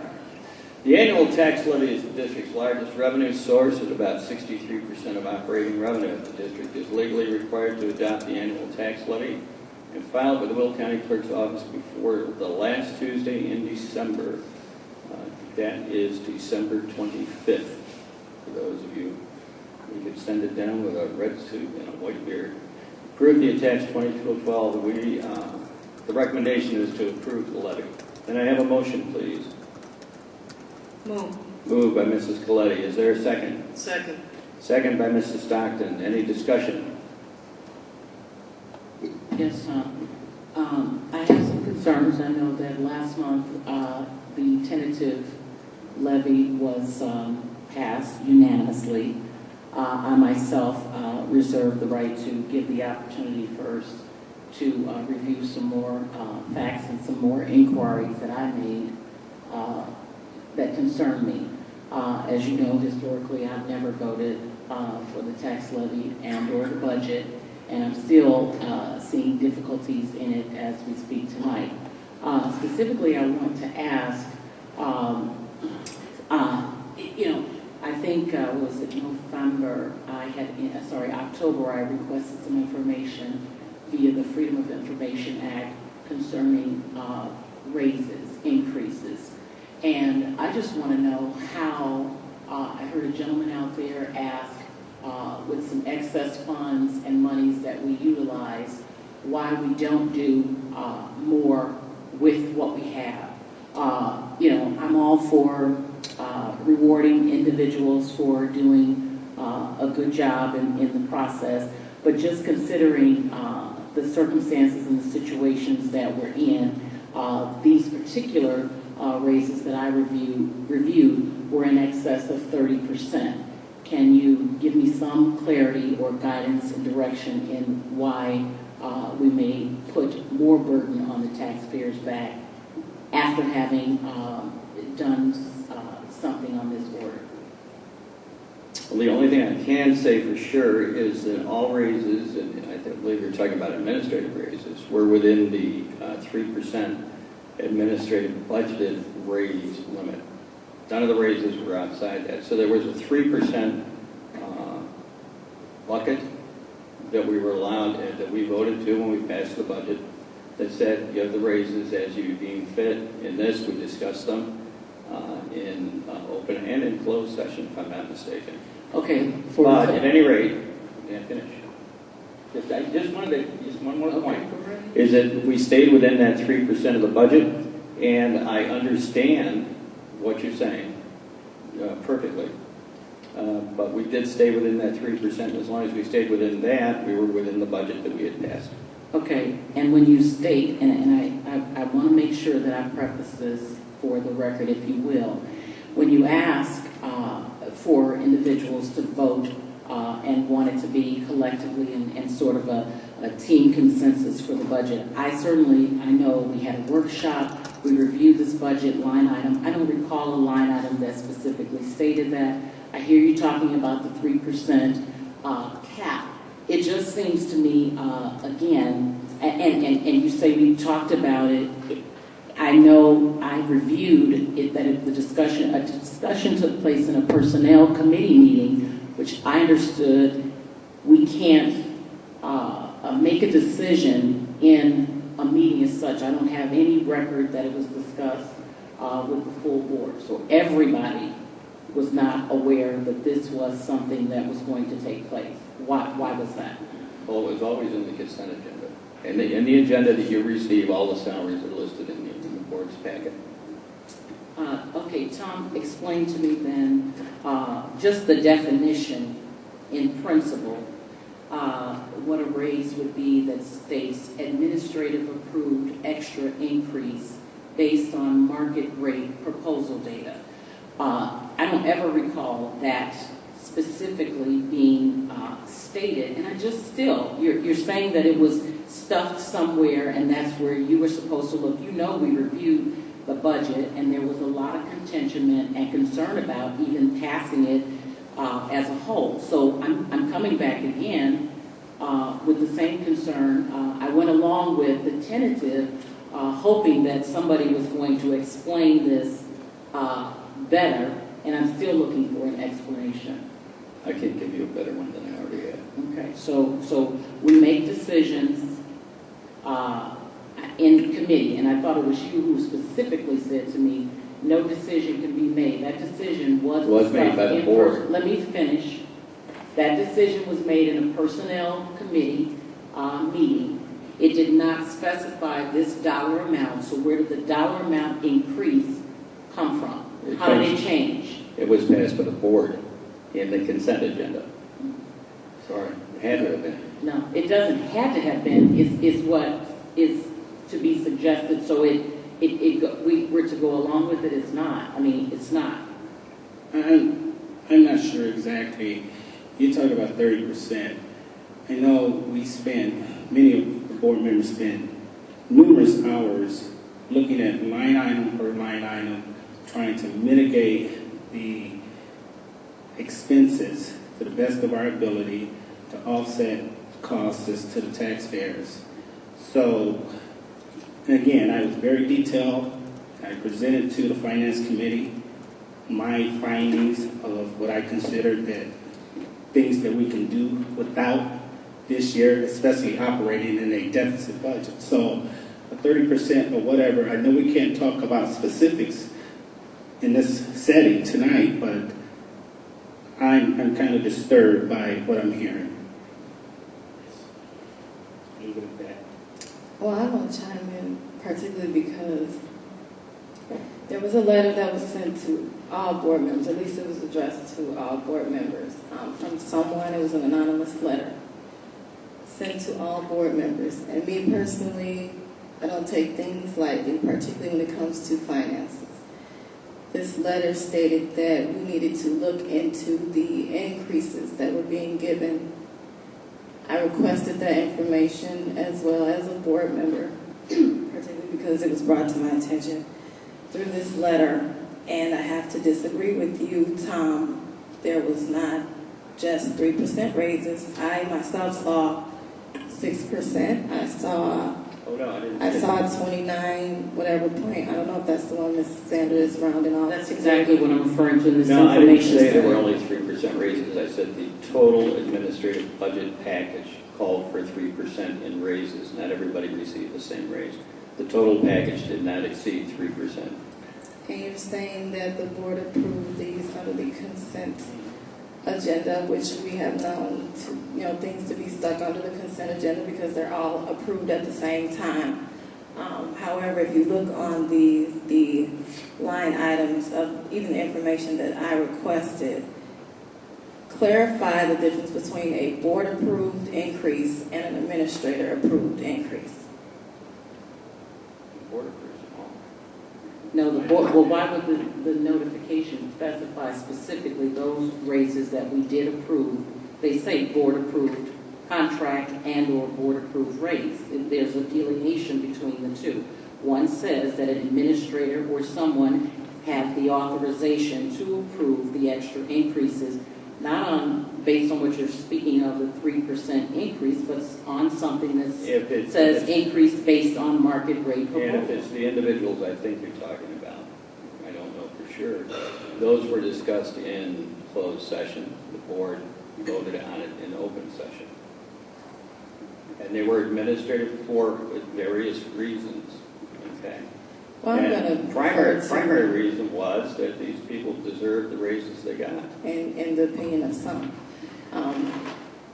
The discussion that I remember, because I then reviewed minutes as well as a result of getting this information, there was an agreement to gradually give increases.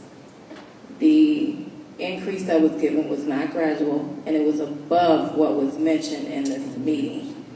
So, for me, I cannot approve anything regarding major finances when we as a board are not doing what we should be doing on our end, when administration is not doing and disclosing information. Obviously, again, there's a difference between an administrative approved increase and a board approved increase. And that's my summary. Okay, any other discussion? Okay, Secretary, call the roll. Mrs. Clay? Aye. Mrs. Sanders? Nay. Mrs. Stockton? Aye. Mr. Brown? Nay. Secretary Nay. President Heisler. Okay, before I vote, I want to explain that if this levy does not pass, we will effectively bankrupt the school district because there will be no operating funds from local taxes, which is 63%. We have until December 25th to do that. Tonight, we can do a renewed motion on this motion.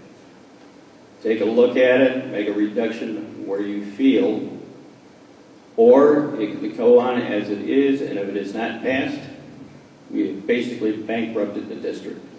Is there any discussion on that?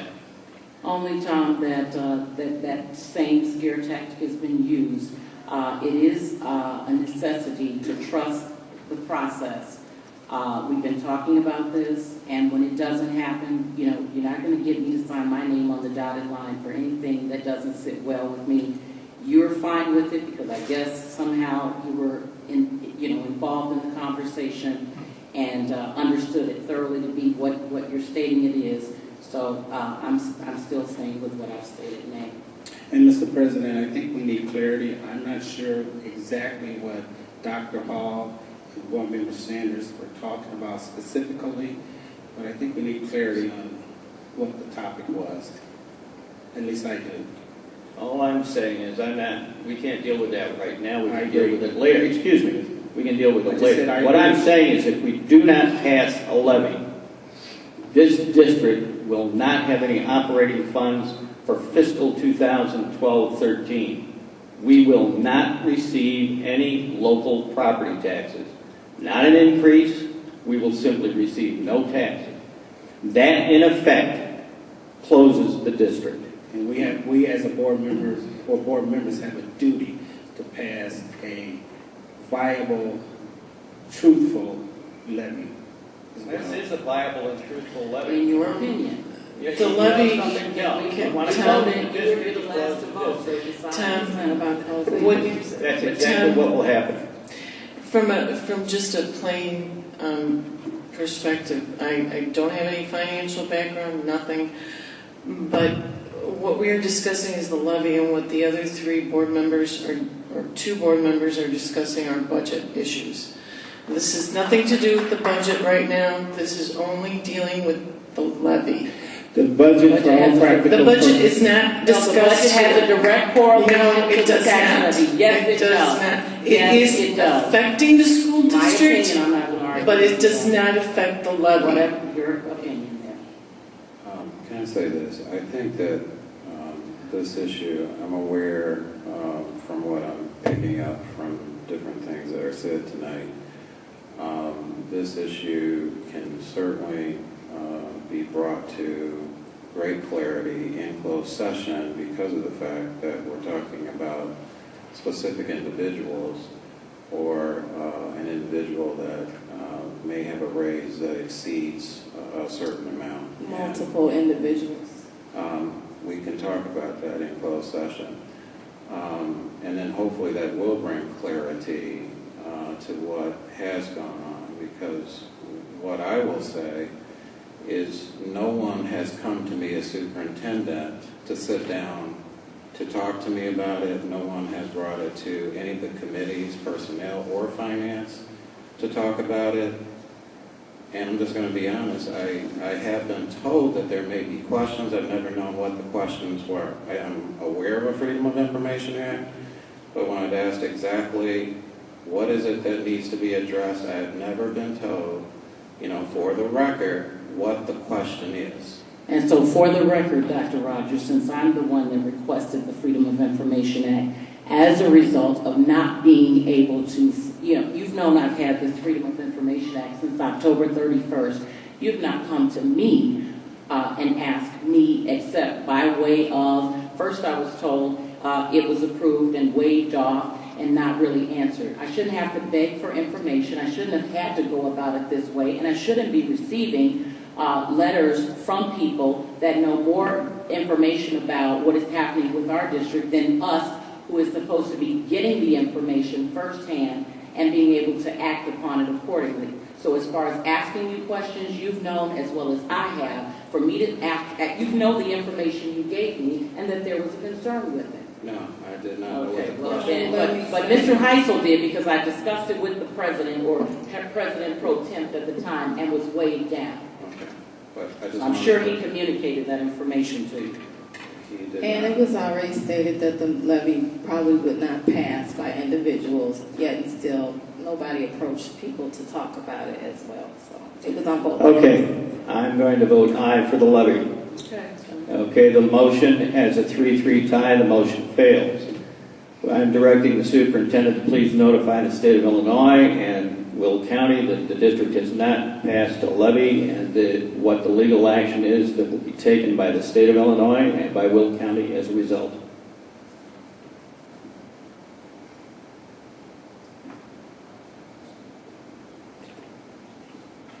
Okay, there's the balloon levy. No sense in voting on a resolution because the levy didn't pass.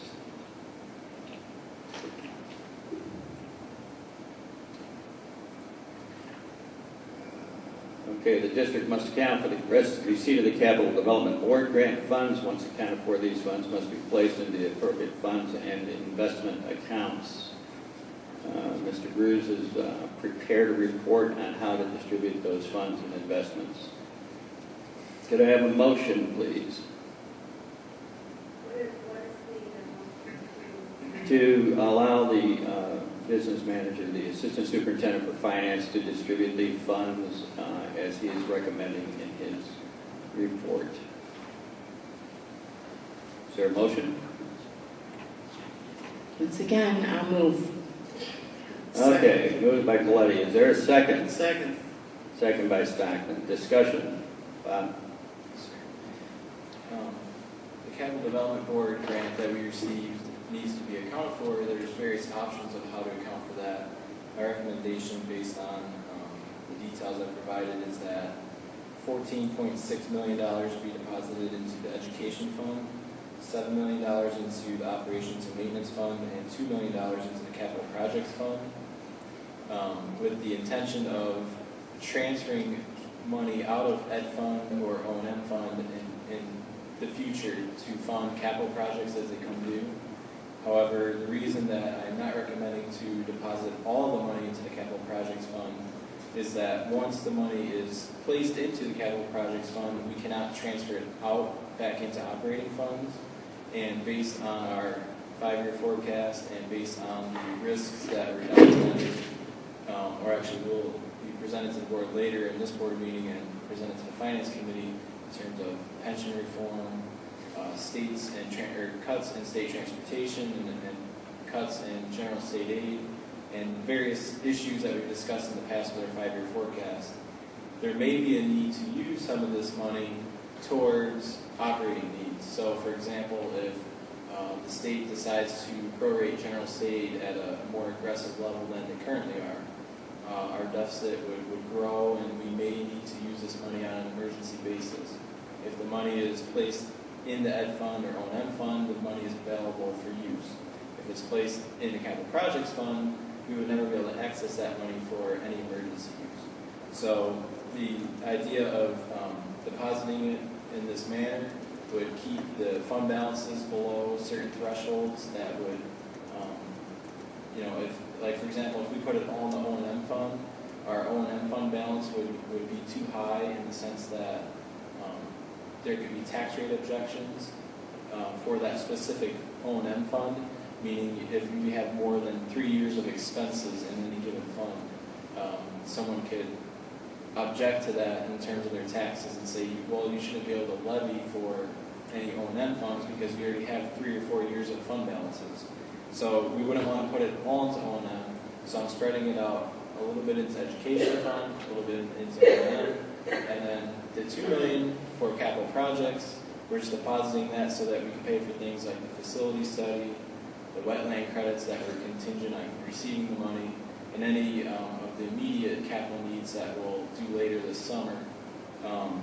And then as the years go by and we need to do more capital projects, we can just transfer money out of the ed fund or out of O&M fund into the capital projects fund to pay for the capital projects.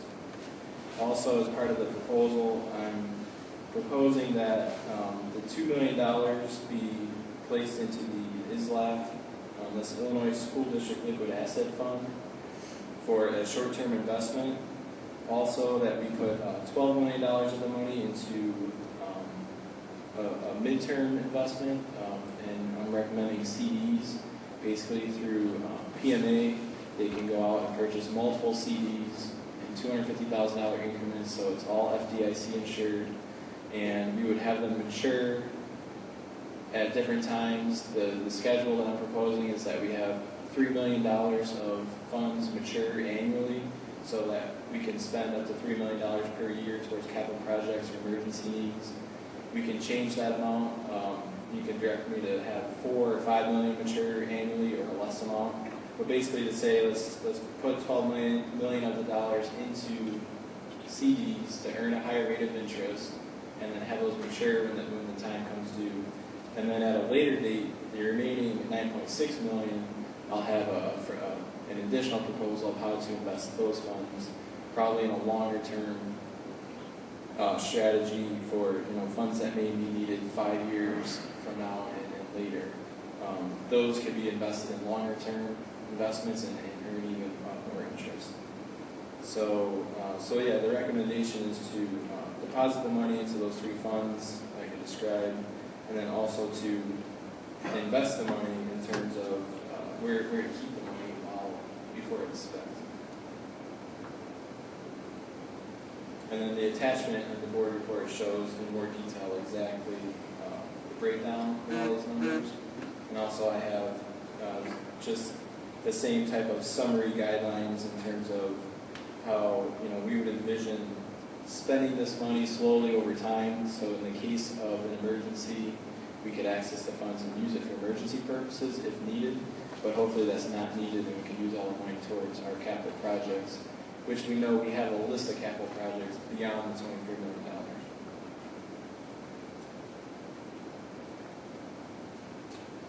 Okay, any discussion? Secretary, call the roll.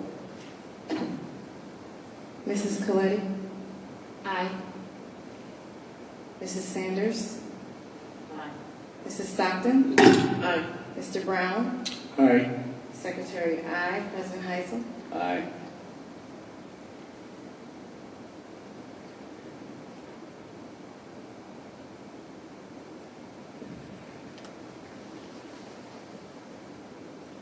Previous years, district and all school status was required to submit 2-year improvement plans and the state improvement plan template.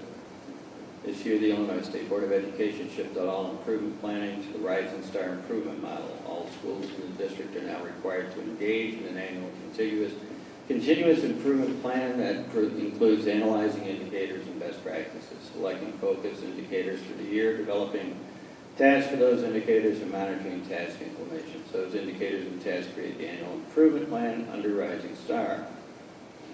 The recommendation is, and that is the motion, that we approve the Rising Star plan. It is the recommendation of the administrative board that we approve the required district and school improvement plans. With all due respect, I have a question about item 10A5. What would you like me to notate in minutes about the authorization to reduce final 2012 levy?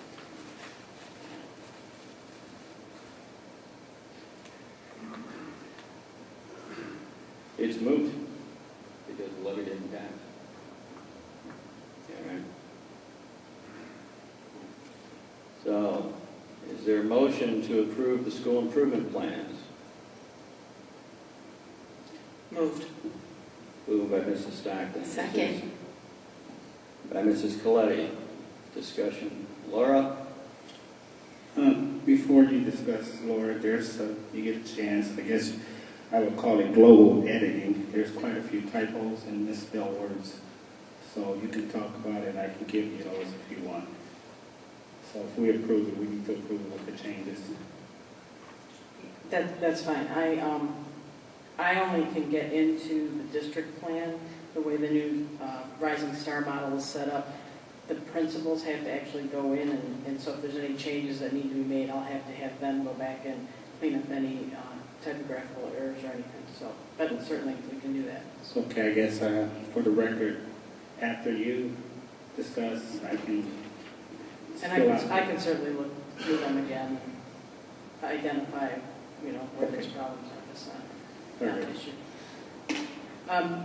The plans themselves, back in, I think it was January last year, our education committee had a presentation from our Rising Star, or system of support coaches from the Regional Office of Education. And then when we brought our school improvement plans to you in September as part of the academic report, I presented information that while we gave you school improvement plans that had to do with reading and math, that Rising Star was here, and it's a different type of plan. It's not focusing on reading and math per se, but rather indicators of best practice. So what the state's doing now, they're in a real transition phase, moving from the old model, the old required templates, to this new Rising Star model. And while they're still in the process of getting the site ready and merging data from a couple of different websites, they're still requiring us to submit these electronic plans for the district and the schools.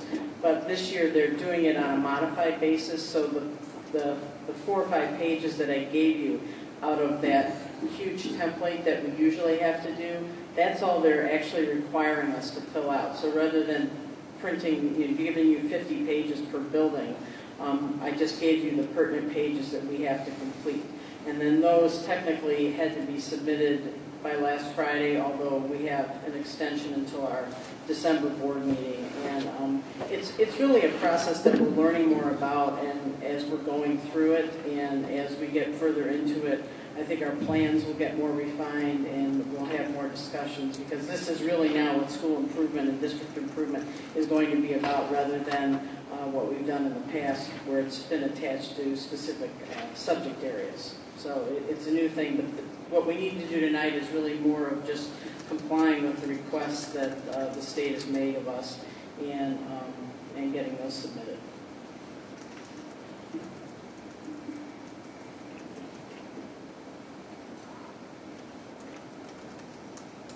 And Laura, we are complying with the component that required parental involvement in school improvement still, or are we? Well, actually, what we did with parent involvement this year was we had the parent involvement piece on the district plans that we did in September. Since this is a modified, it's a modified completion of what the state is going to be having us doing from this point forward. What we're anticipating we will be doing now is the old plans that we did will be gone, and this new process will be in place. So, having parents involved in that process it will shift to the new process. We had a very limited timeline for what we did here, because we weren't notified, and the school improvement website was undergoing some changes. We didn't even have access to it until the 20th of November. So to actually, have parents look at these things, we were really on a short timeline. What we did, though, was the 3 indicators that all the schools have that they've selected, we actually selected them for them as a district because we wanted to make connections. Since we already had things in place, we wanted to make connections with those things that were already in place. So you'll notice the 3 indicators. One has to do with having a school leadership team and a school improvement plan that looks at data. Well, that's really what is in there, the plans that we brought in September. Those activities are in their school improvement plans. The indicator about instructional teams looking at school data, you'll find if you go back and look at those September plans, all of those activities were in those September plans. So technically, those things were reviewed by parents earlier in the year. And then the third indicator about monitoring curriculum instruction with principals is really about being in classrooms and the whole idea of classroom walkthroughs that all of our schools are doing, and that was also in their earlier plan. So we really tried to keep things connected so that we could be smart about what we selected and get what we needed to get done now without having to add anything additional to what we were already doing. And so in the case of the high school, which has the oversight committee, and then you have the improvement plan, are they being evaluated in the process? Are they being given this information in their committee setting? Mr. Dugan is here. How is that happening? That's correct. It was getting to the last oversight committee. What the draft was, plus I had 2 members from oversight that were on. We evaluate each one of these factors and improve it concerning. I had 2 oversight members at the time. So like in the case of the high school, what is the scenario that we do, or how do we make the same setting? Is it too impossible to do that at the elementary school? Well, we will. What's happening now is this new school improvement is an annual thing. So it happens on an ongoing basis. So what we're anticipating is that the old plans that we did in September that are on the nice, we like to call them parent-friendly template, those things are a thing of the past. So this is now what is going to be our new improvement process. So all schools will be able to bring parents on board to help assess indicators and develop the steps of their improvement plan. But right now we're in the process of shifting from the old plans to the new plans, and the state right now in the middle of the year is requiring us to submit a minimal plan under the new template, even though we have plans that we developed last spring and summer and into early fall that schools are actually carrying out right now.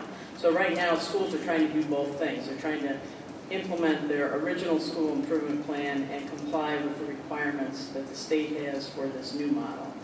So we're trying to do that at the same time, and the reason we selected these indicators is because they're actually embedded in the earlier plan, so they're not doing 2 separate plans, if that makes sense. Okay, thank you.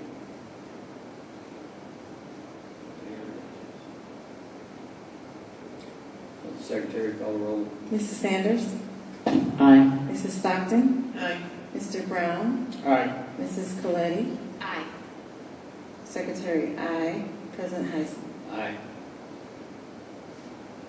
Moving down to business, administrative updates under business.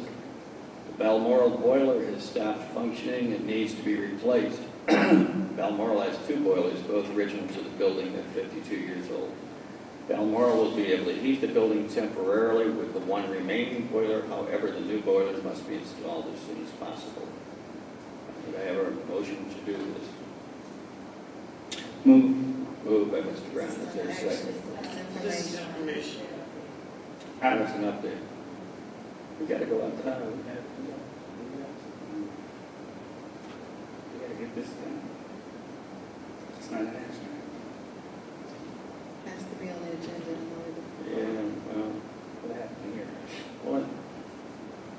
discussed this, it was supposed to go on the agenda, so we could go out to bids.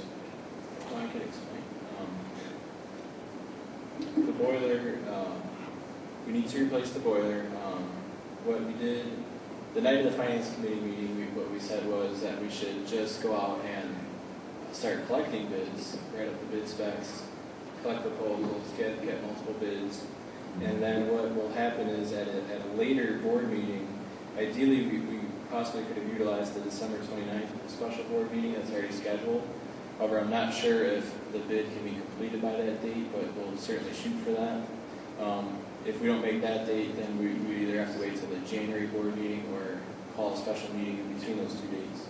But essentially then we would bring all the bids and proposals to the board at that time to maintain the flexibility for the decision making. What we're doing is because there's multiple options that we discussed, you can either replace the one boiler that has broken down with one boiler, or you can replace it with two new boilers and a system with controls and all these different options.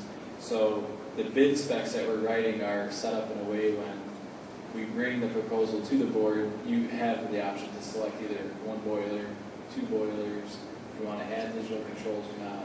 So what we wanted to do is just get the process in motion. So because it takes about a month to write up all the bid specs, send out the information. The vendors, the contractors need time to review the specs and put together their proposals. So like I said, at the end of December, early January, they'll give those proposals to us, and then we can take action, hopefully in early January sometime. At that point in time, once a contract is awarded, there's typically about a 5-week lead time for the boiler to arrive. And then once it arrives, it's, I believe it's like a 2-week process to actually install the boiler. So if you do the timeline, we're essentially going to go throughout the entire winter without the new boiler in place. With that being known, we've looked into several contingency plans in the event that it gets very cold, which I'm sure it will, during the months of January and February. Once it reaches, single-digit temperatures, one boiler is not going to be able to sufficiently heat the entire building. I'm sure it would get into the 60-degree range or something in the building. So we've looked into several options, but the most likely option is to actually rent a boiler, which they literally bring a boiler on site, park it next to the building, and it heats from externally, and it can heat inside of the building. So we would probably look to arrange for that so that we have a boiler rented to get us through the winter, because if it gets really cold, then it's too late to call the boiler in, because that's a new time as well. The only action that would be taking place before the contract is awarded is that before the installation can take place, we have to remove asbestos which is inside of that machine room. So over Christmas break, we would move forward with removing asbestos and utilizing probably our life safety funds, which is earmarked for removing asbestos type projects like this. And the cost of that is about $20,000. So we went out and acquired 3 quotes, but with it being under $25,000, we don't have to do the formal bid process. So we went out and got 3 quotes, and so that we can do that over Christmas break, and then hopefully in January award the contract, and then we'll be getting the boiler probably mid-February sometime to install it.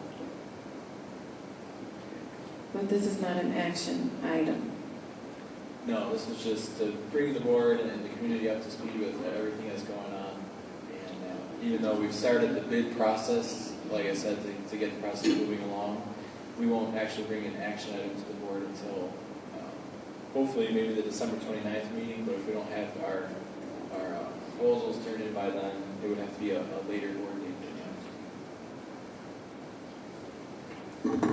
So Bob was right in the fact that there's no action to take. This is simply informing the board what happened in the Finance Committee meeting. The Finance Committee did direct Bob to go out to bid and then bring the bids in when they did come in for the board to take action at that point.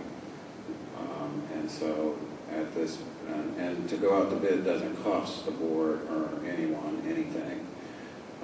So we will have the bids for you to inspect either at the earliest December 29th or at the latest at the January board meeting. So this was recommended back in March. What was going on between March and recently? In March 2012, I had put together a long-term capital proposal in which it was, the capital proposal, it was stated in the proposal that it was essentially a guideline, a roadmap, an estimate, where what we had done at the time was to illustrate what our capital needs are across the district. We listed out all of the capital needs that we knew of at that time. So we said, we're going to be receiving a $23.6 million grant. Sounds like an awful lot of money, but at the same time, we have to look at, here's our list of needs that are across the entire district. So what we did was, we listed out everything that we knew that needed to be done. And then we tried to just give an example of a timing of how that would occur. Of course, we're not going to we can't do all the projects in 1 year because just time frame wise, you couldn't get it all done. And then money wise, you wouldn't want to spend all the money in 1 year either. So what we tried to do was, for this example, was to spread the capital projects out over about 7 or 8 years, and spend about $3 million per year. And when we did that, we just tried to prioritize what our different needs were.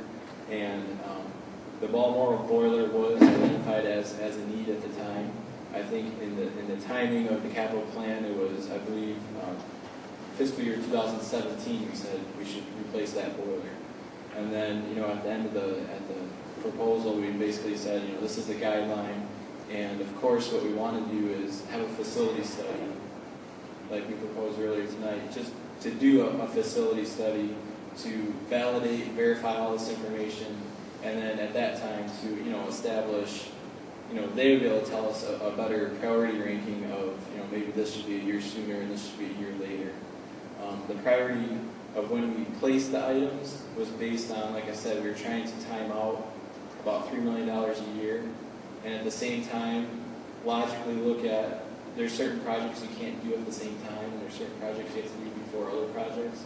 So I was just trying to piece those pieces together into this proposal, this plan, just to illustrate what all our needs were.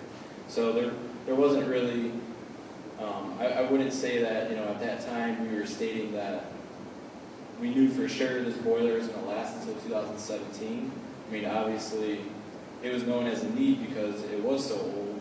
It's original to the building, and just like some of our other buildings that have boilers that are very old, these boilers have lifespans, I understand, anywhere between 35, 40 years. Many of our boilers are past those lifespans. Sometimes they can last 50 years, though. It's just, it's very unpredictable to know exactly when a boiler is going to go out. So you could do one of two things. You could either say what is, according to the engineering specs, the lifespan, and even though this boiler is still working, let's just rip it out and replace it. Or a lot of times with deferred maintenance, when there's not enough money to go around and fix everything, you say, well, we know it's old and we want to replace it, but it's still working fine, so we're not going to replace it this year. And that's what the district has done over the past several years, because we didn't have a capital development grant in place. So we have a lot of capital needs that are overdue and need to be done as soon as possible. But hopefully, with the facility study that we'll do, the engineers and the architects can help us better prioritize and, put expiration dates on certain items. So, it was definitely known and brought up in the March meeting, but we certainly didn't know that it was going to fail just a few months later. So of the 3 proposed contingency plans, which one are you proposing to go with? For the boiler? Yes, as far as the alternative heating. Oh, right. So the three contingency plans were, first of all, our maintenance department tried to temporarily patch the leak in the boiler. boiler is leaking, so that's why it's not functioning. And the patch that they tried was unsuccessful. So then Plan B and Plan C was either rent an external boiler to supplement the existing boiler that's still working, or Plan C was to essentially rent, they're not what you think of as just a space heater, but they sell basically portable space heaters that you could put into essentially every classroom and heat it that way.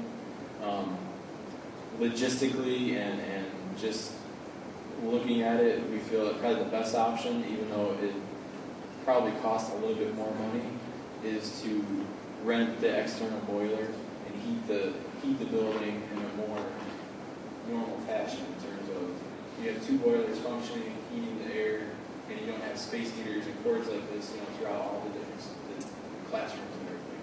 So has that been put in yet, or that's just what you're proposing now? So we're proposing that that the contingency plan, I believe, would be to rent this external boiler for the winter months while all this other processes are working through. But that's not necessarily an action item tonight. I included that in the information report, and really that could be part of the action item on the final action report we have at the next meeting. So a lot of this just developed today, actually. Is it cold in the meantime? No, in the meantime, especially with the weather how it's been, it's heated just fine. Once it does start to get a lot colder, when we have those single-digit days. We'll get phone calls from parents saying it's cold in my child's classroom. Right, and we can't have a school, dip below a certain temperature. So, that's why we would put these other plans in place before that happens. Thank you. Anything else? Okay. Next update is the 5-year projection.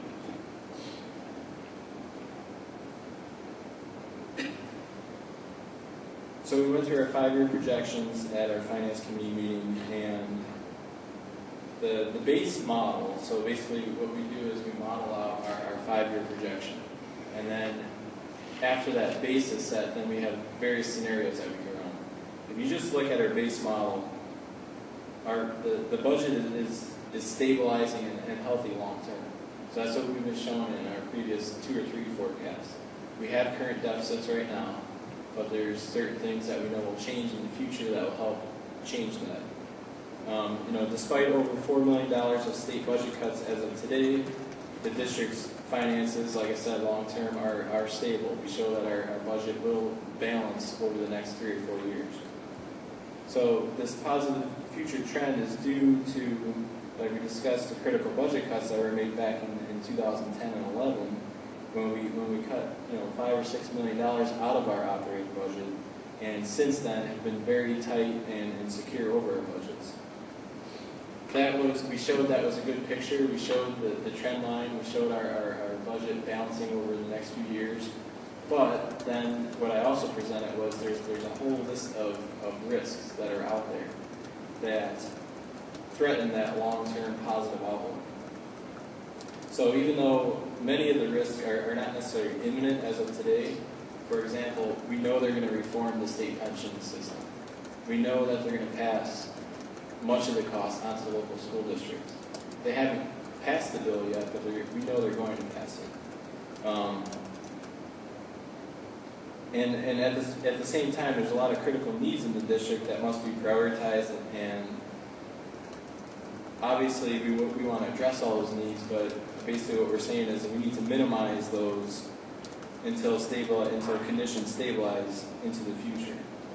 So if you see the attached scenario, so for example, this just showed if there's another proposal out there where they might change how the foundation level works.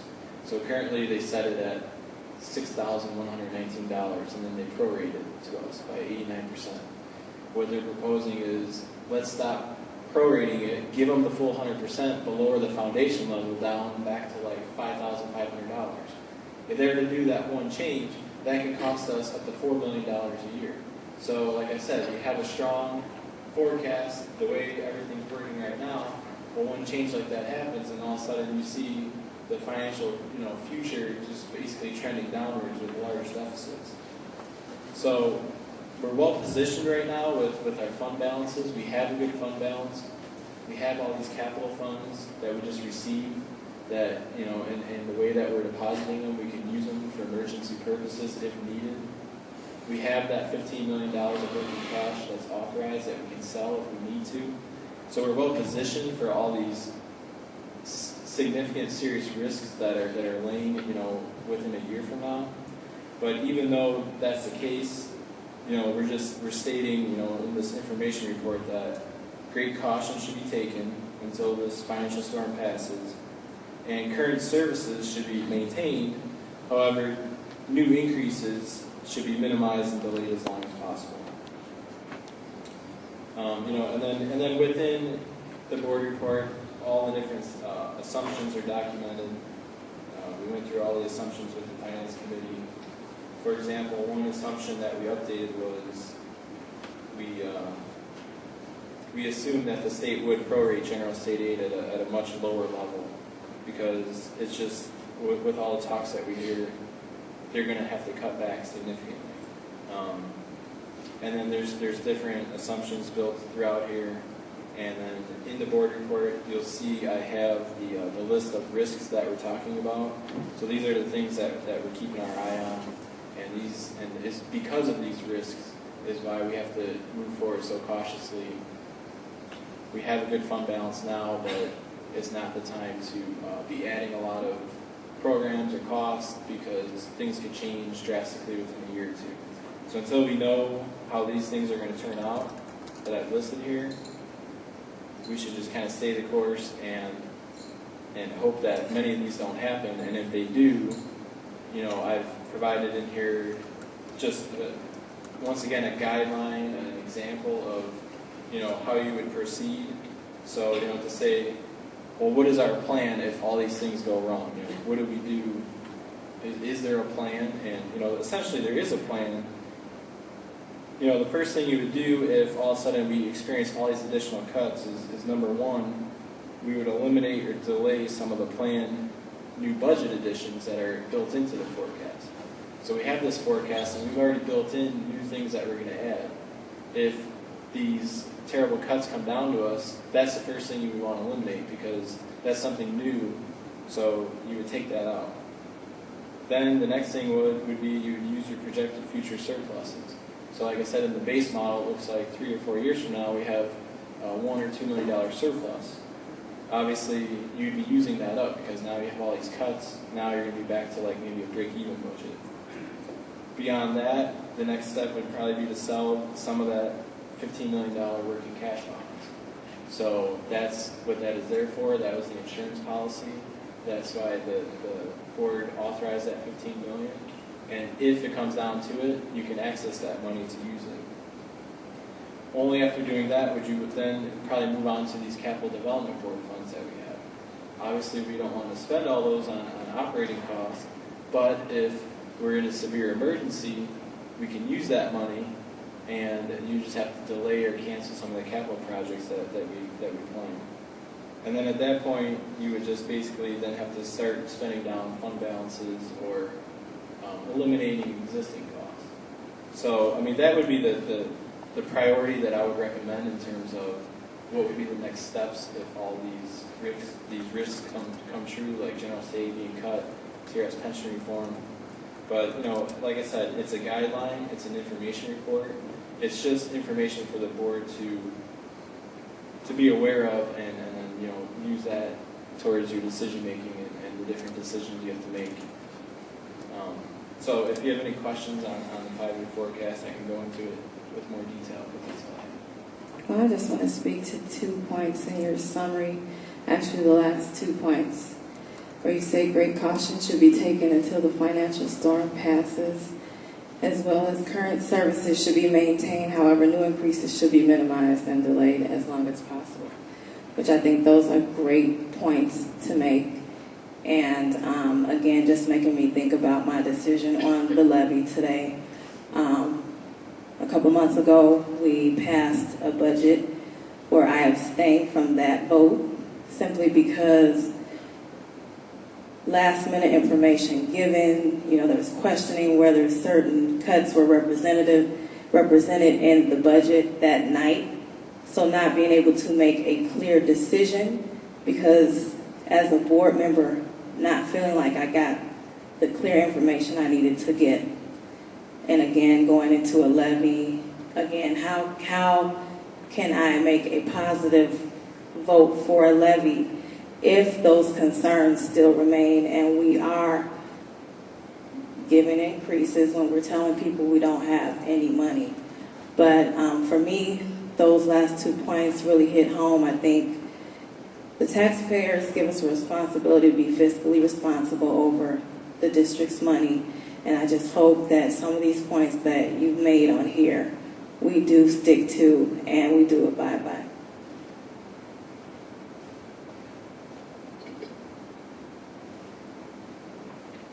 Okay, Bob, first quarter update.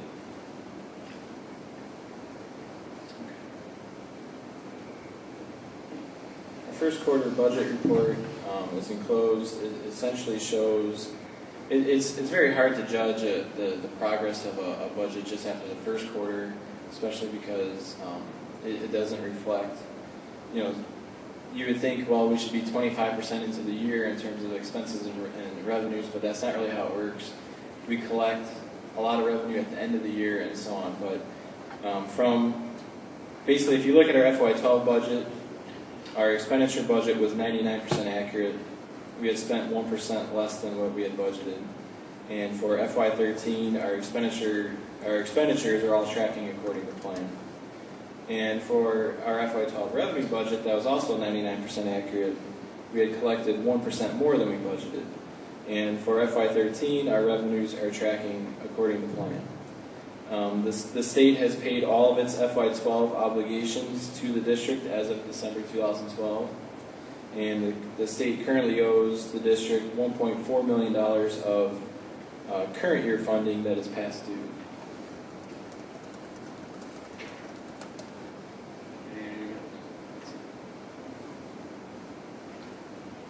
Old business, no old business, new business.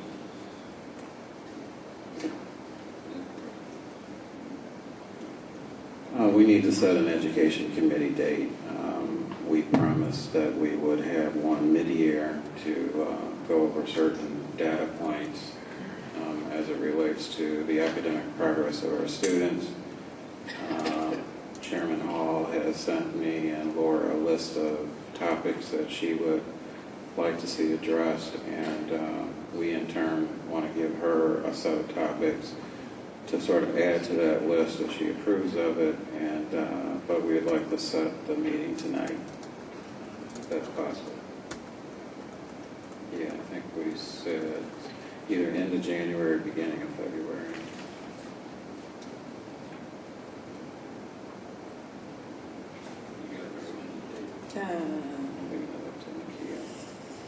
February 6th is a Wednesday. Yeah, it is, okay. How about January 30th? Pulling it up, just give me a second. You said January the 30th? That's a Wednesday evening. Is that good for you, Laura? January 30th. January 30th. I have nothing unless we had that Schaumburg visit that day. I think that was one of those days. But it depends if we're meeting at night, it's fine. Yeah, if the meeting's in the evening, then it shouldn't be a conflict, even if we go out to Schaumburg. And Mike, can you look at your calendar real quick? Says January 30th, okay, for you in the evening? It's a Wednesday, last Wednesday in January. Okay, so let's do that.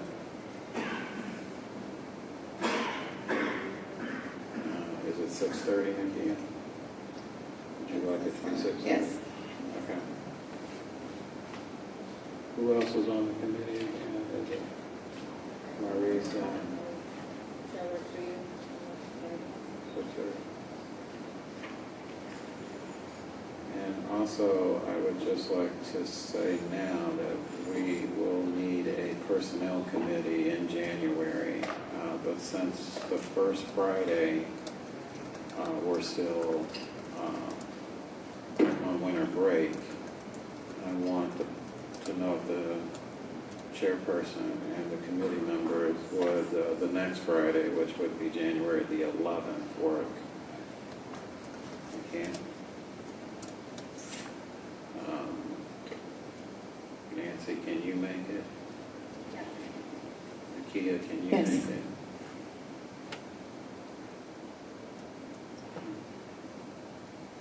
You can make January 11th? Okay.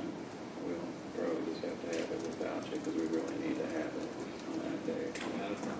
Okay. So January the 11th, we'll have a personnel committee at 8:30 at district office. Again, right now, it shouldn't be long. It's one item, but it's sort of major, so. Okay. Any other new business? We have a need for a closed session to discuss personnel. We have a motion to go into closed. Move. Moved by Mrs. Colletti. Is there a second? Second. Second by Mrs. Sanders. All in favor? Aye. Roll call. Secretary, call a roll. Mrs. Stockton? Aye. Mr. Brown? Mrs. Coletti? Aye. Mrs. Sanders? Aye. Secretary, aye. President Heisel? Aye. We're now closed. We'll move. I'd like Take 10 minutes for a bio break.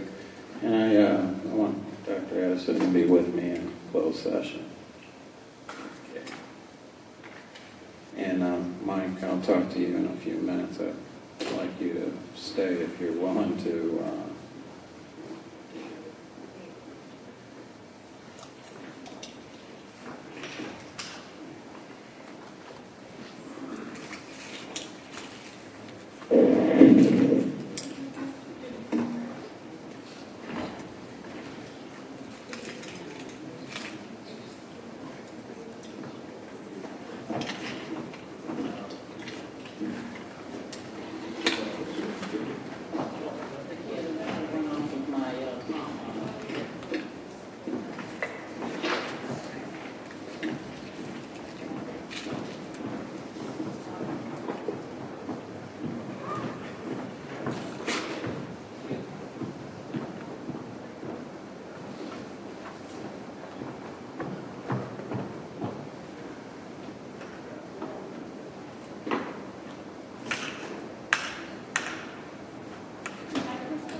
Okay, everybody's here. Do we have a motion to come out of closed?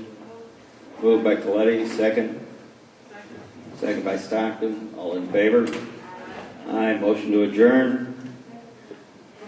Moved by Stockton, second. Second. Second by Brown. All in favor? Aye. Motion, meeting's adjourned.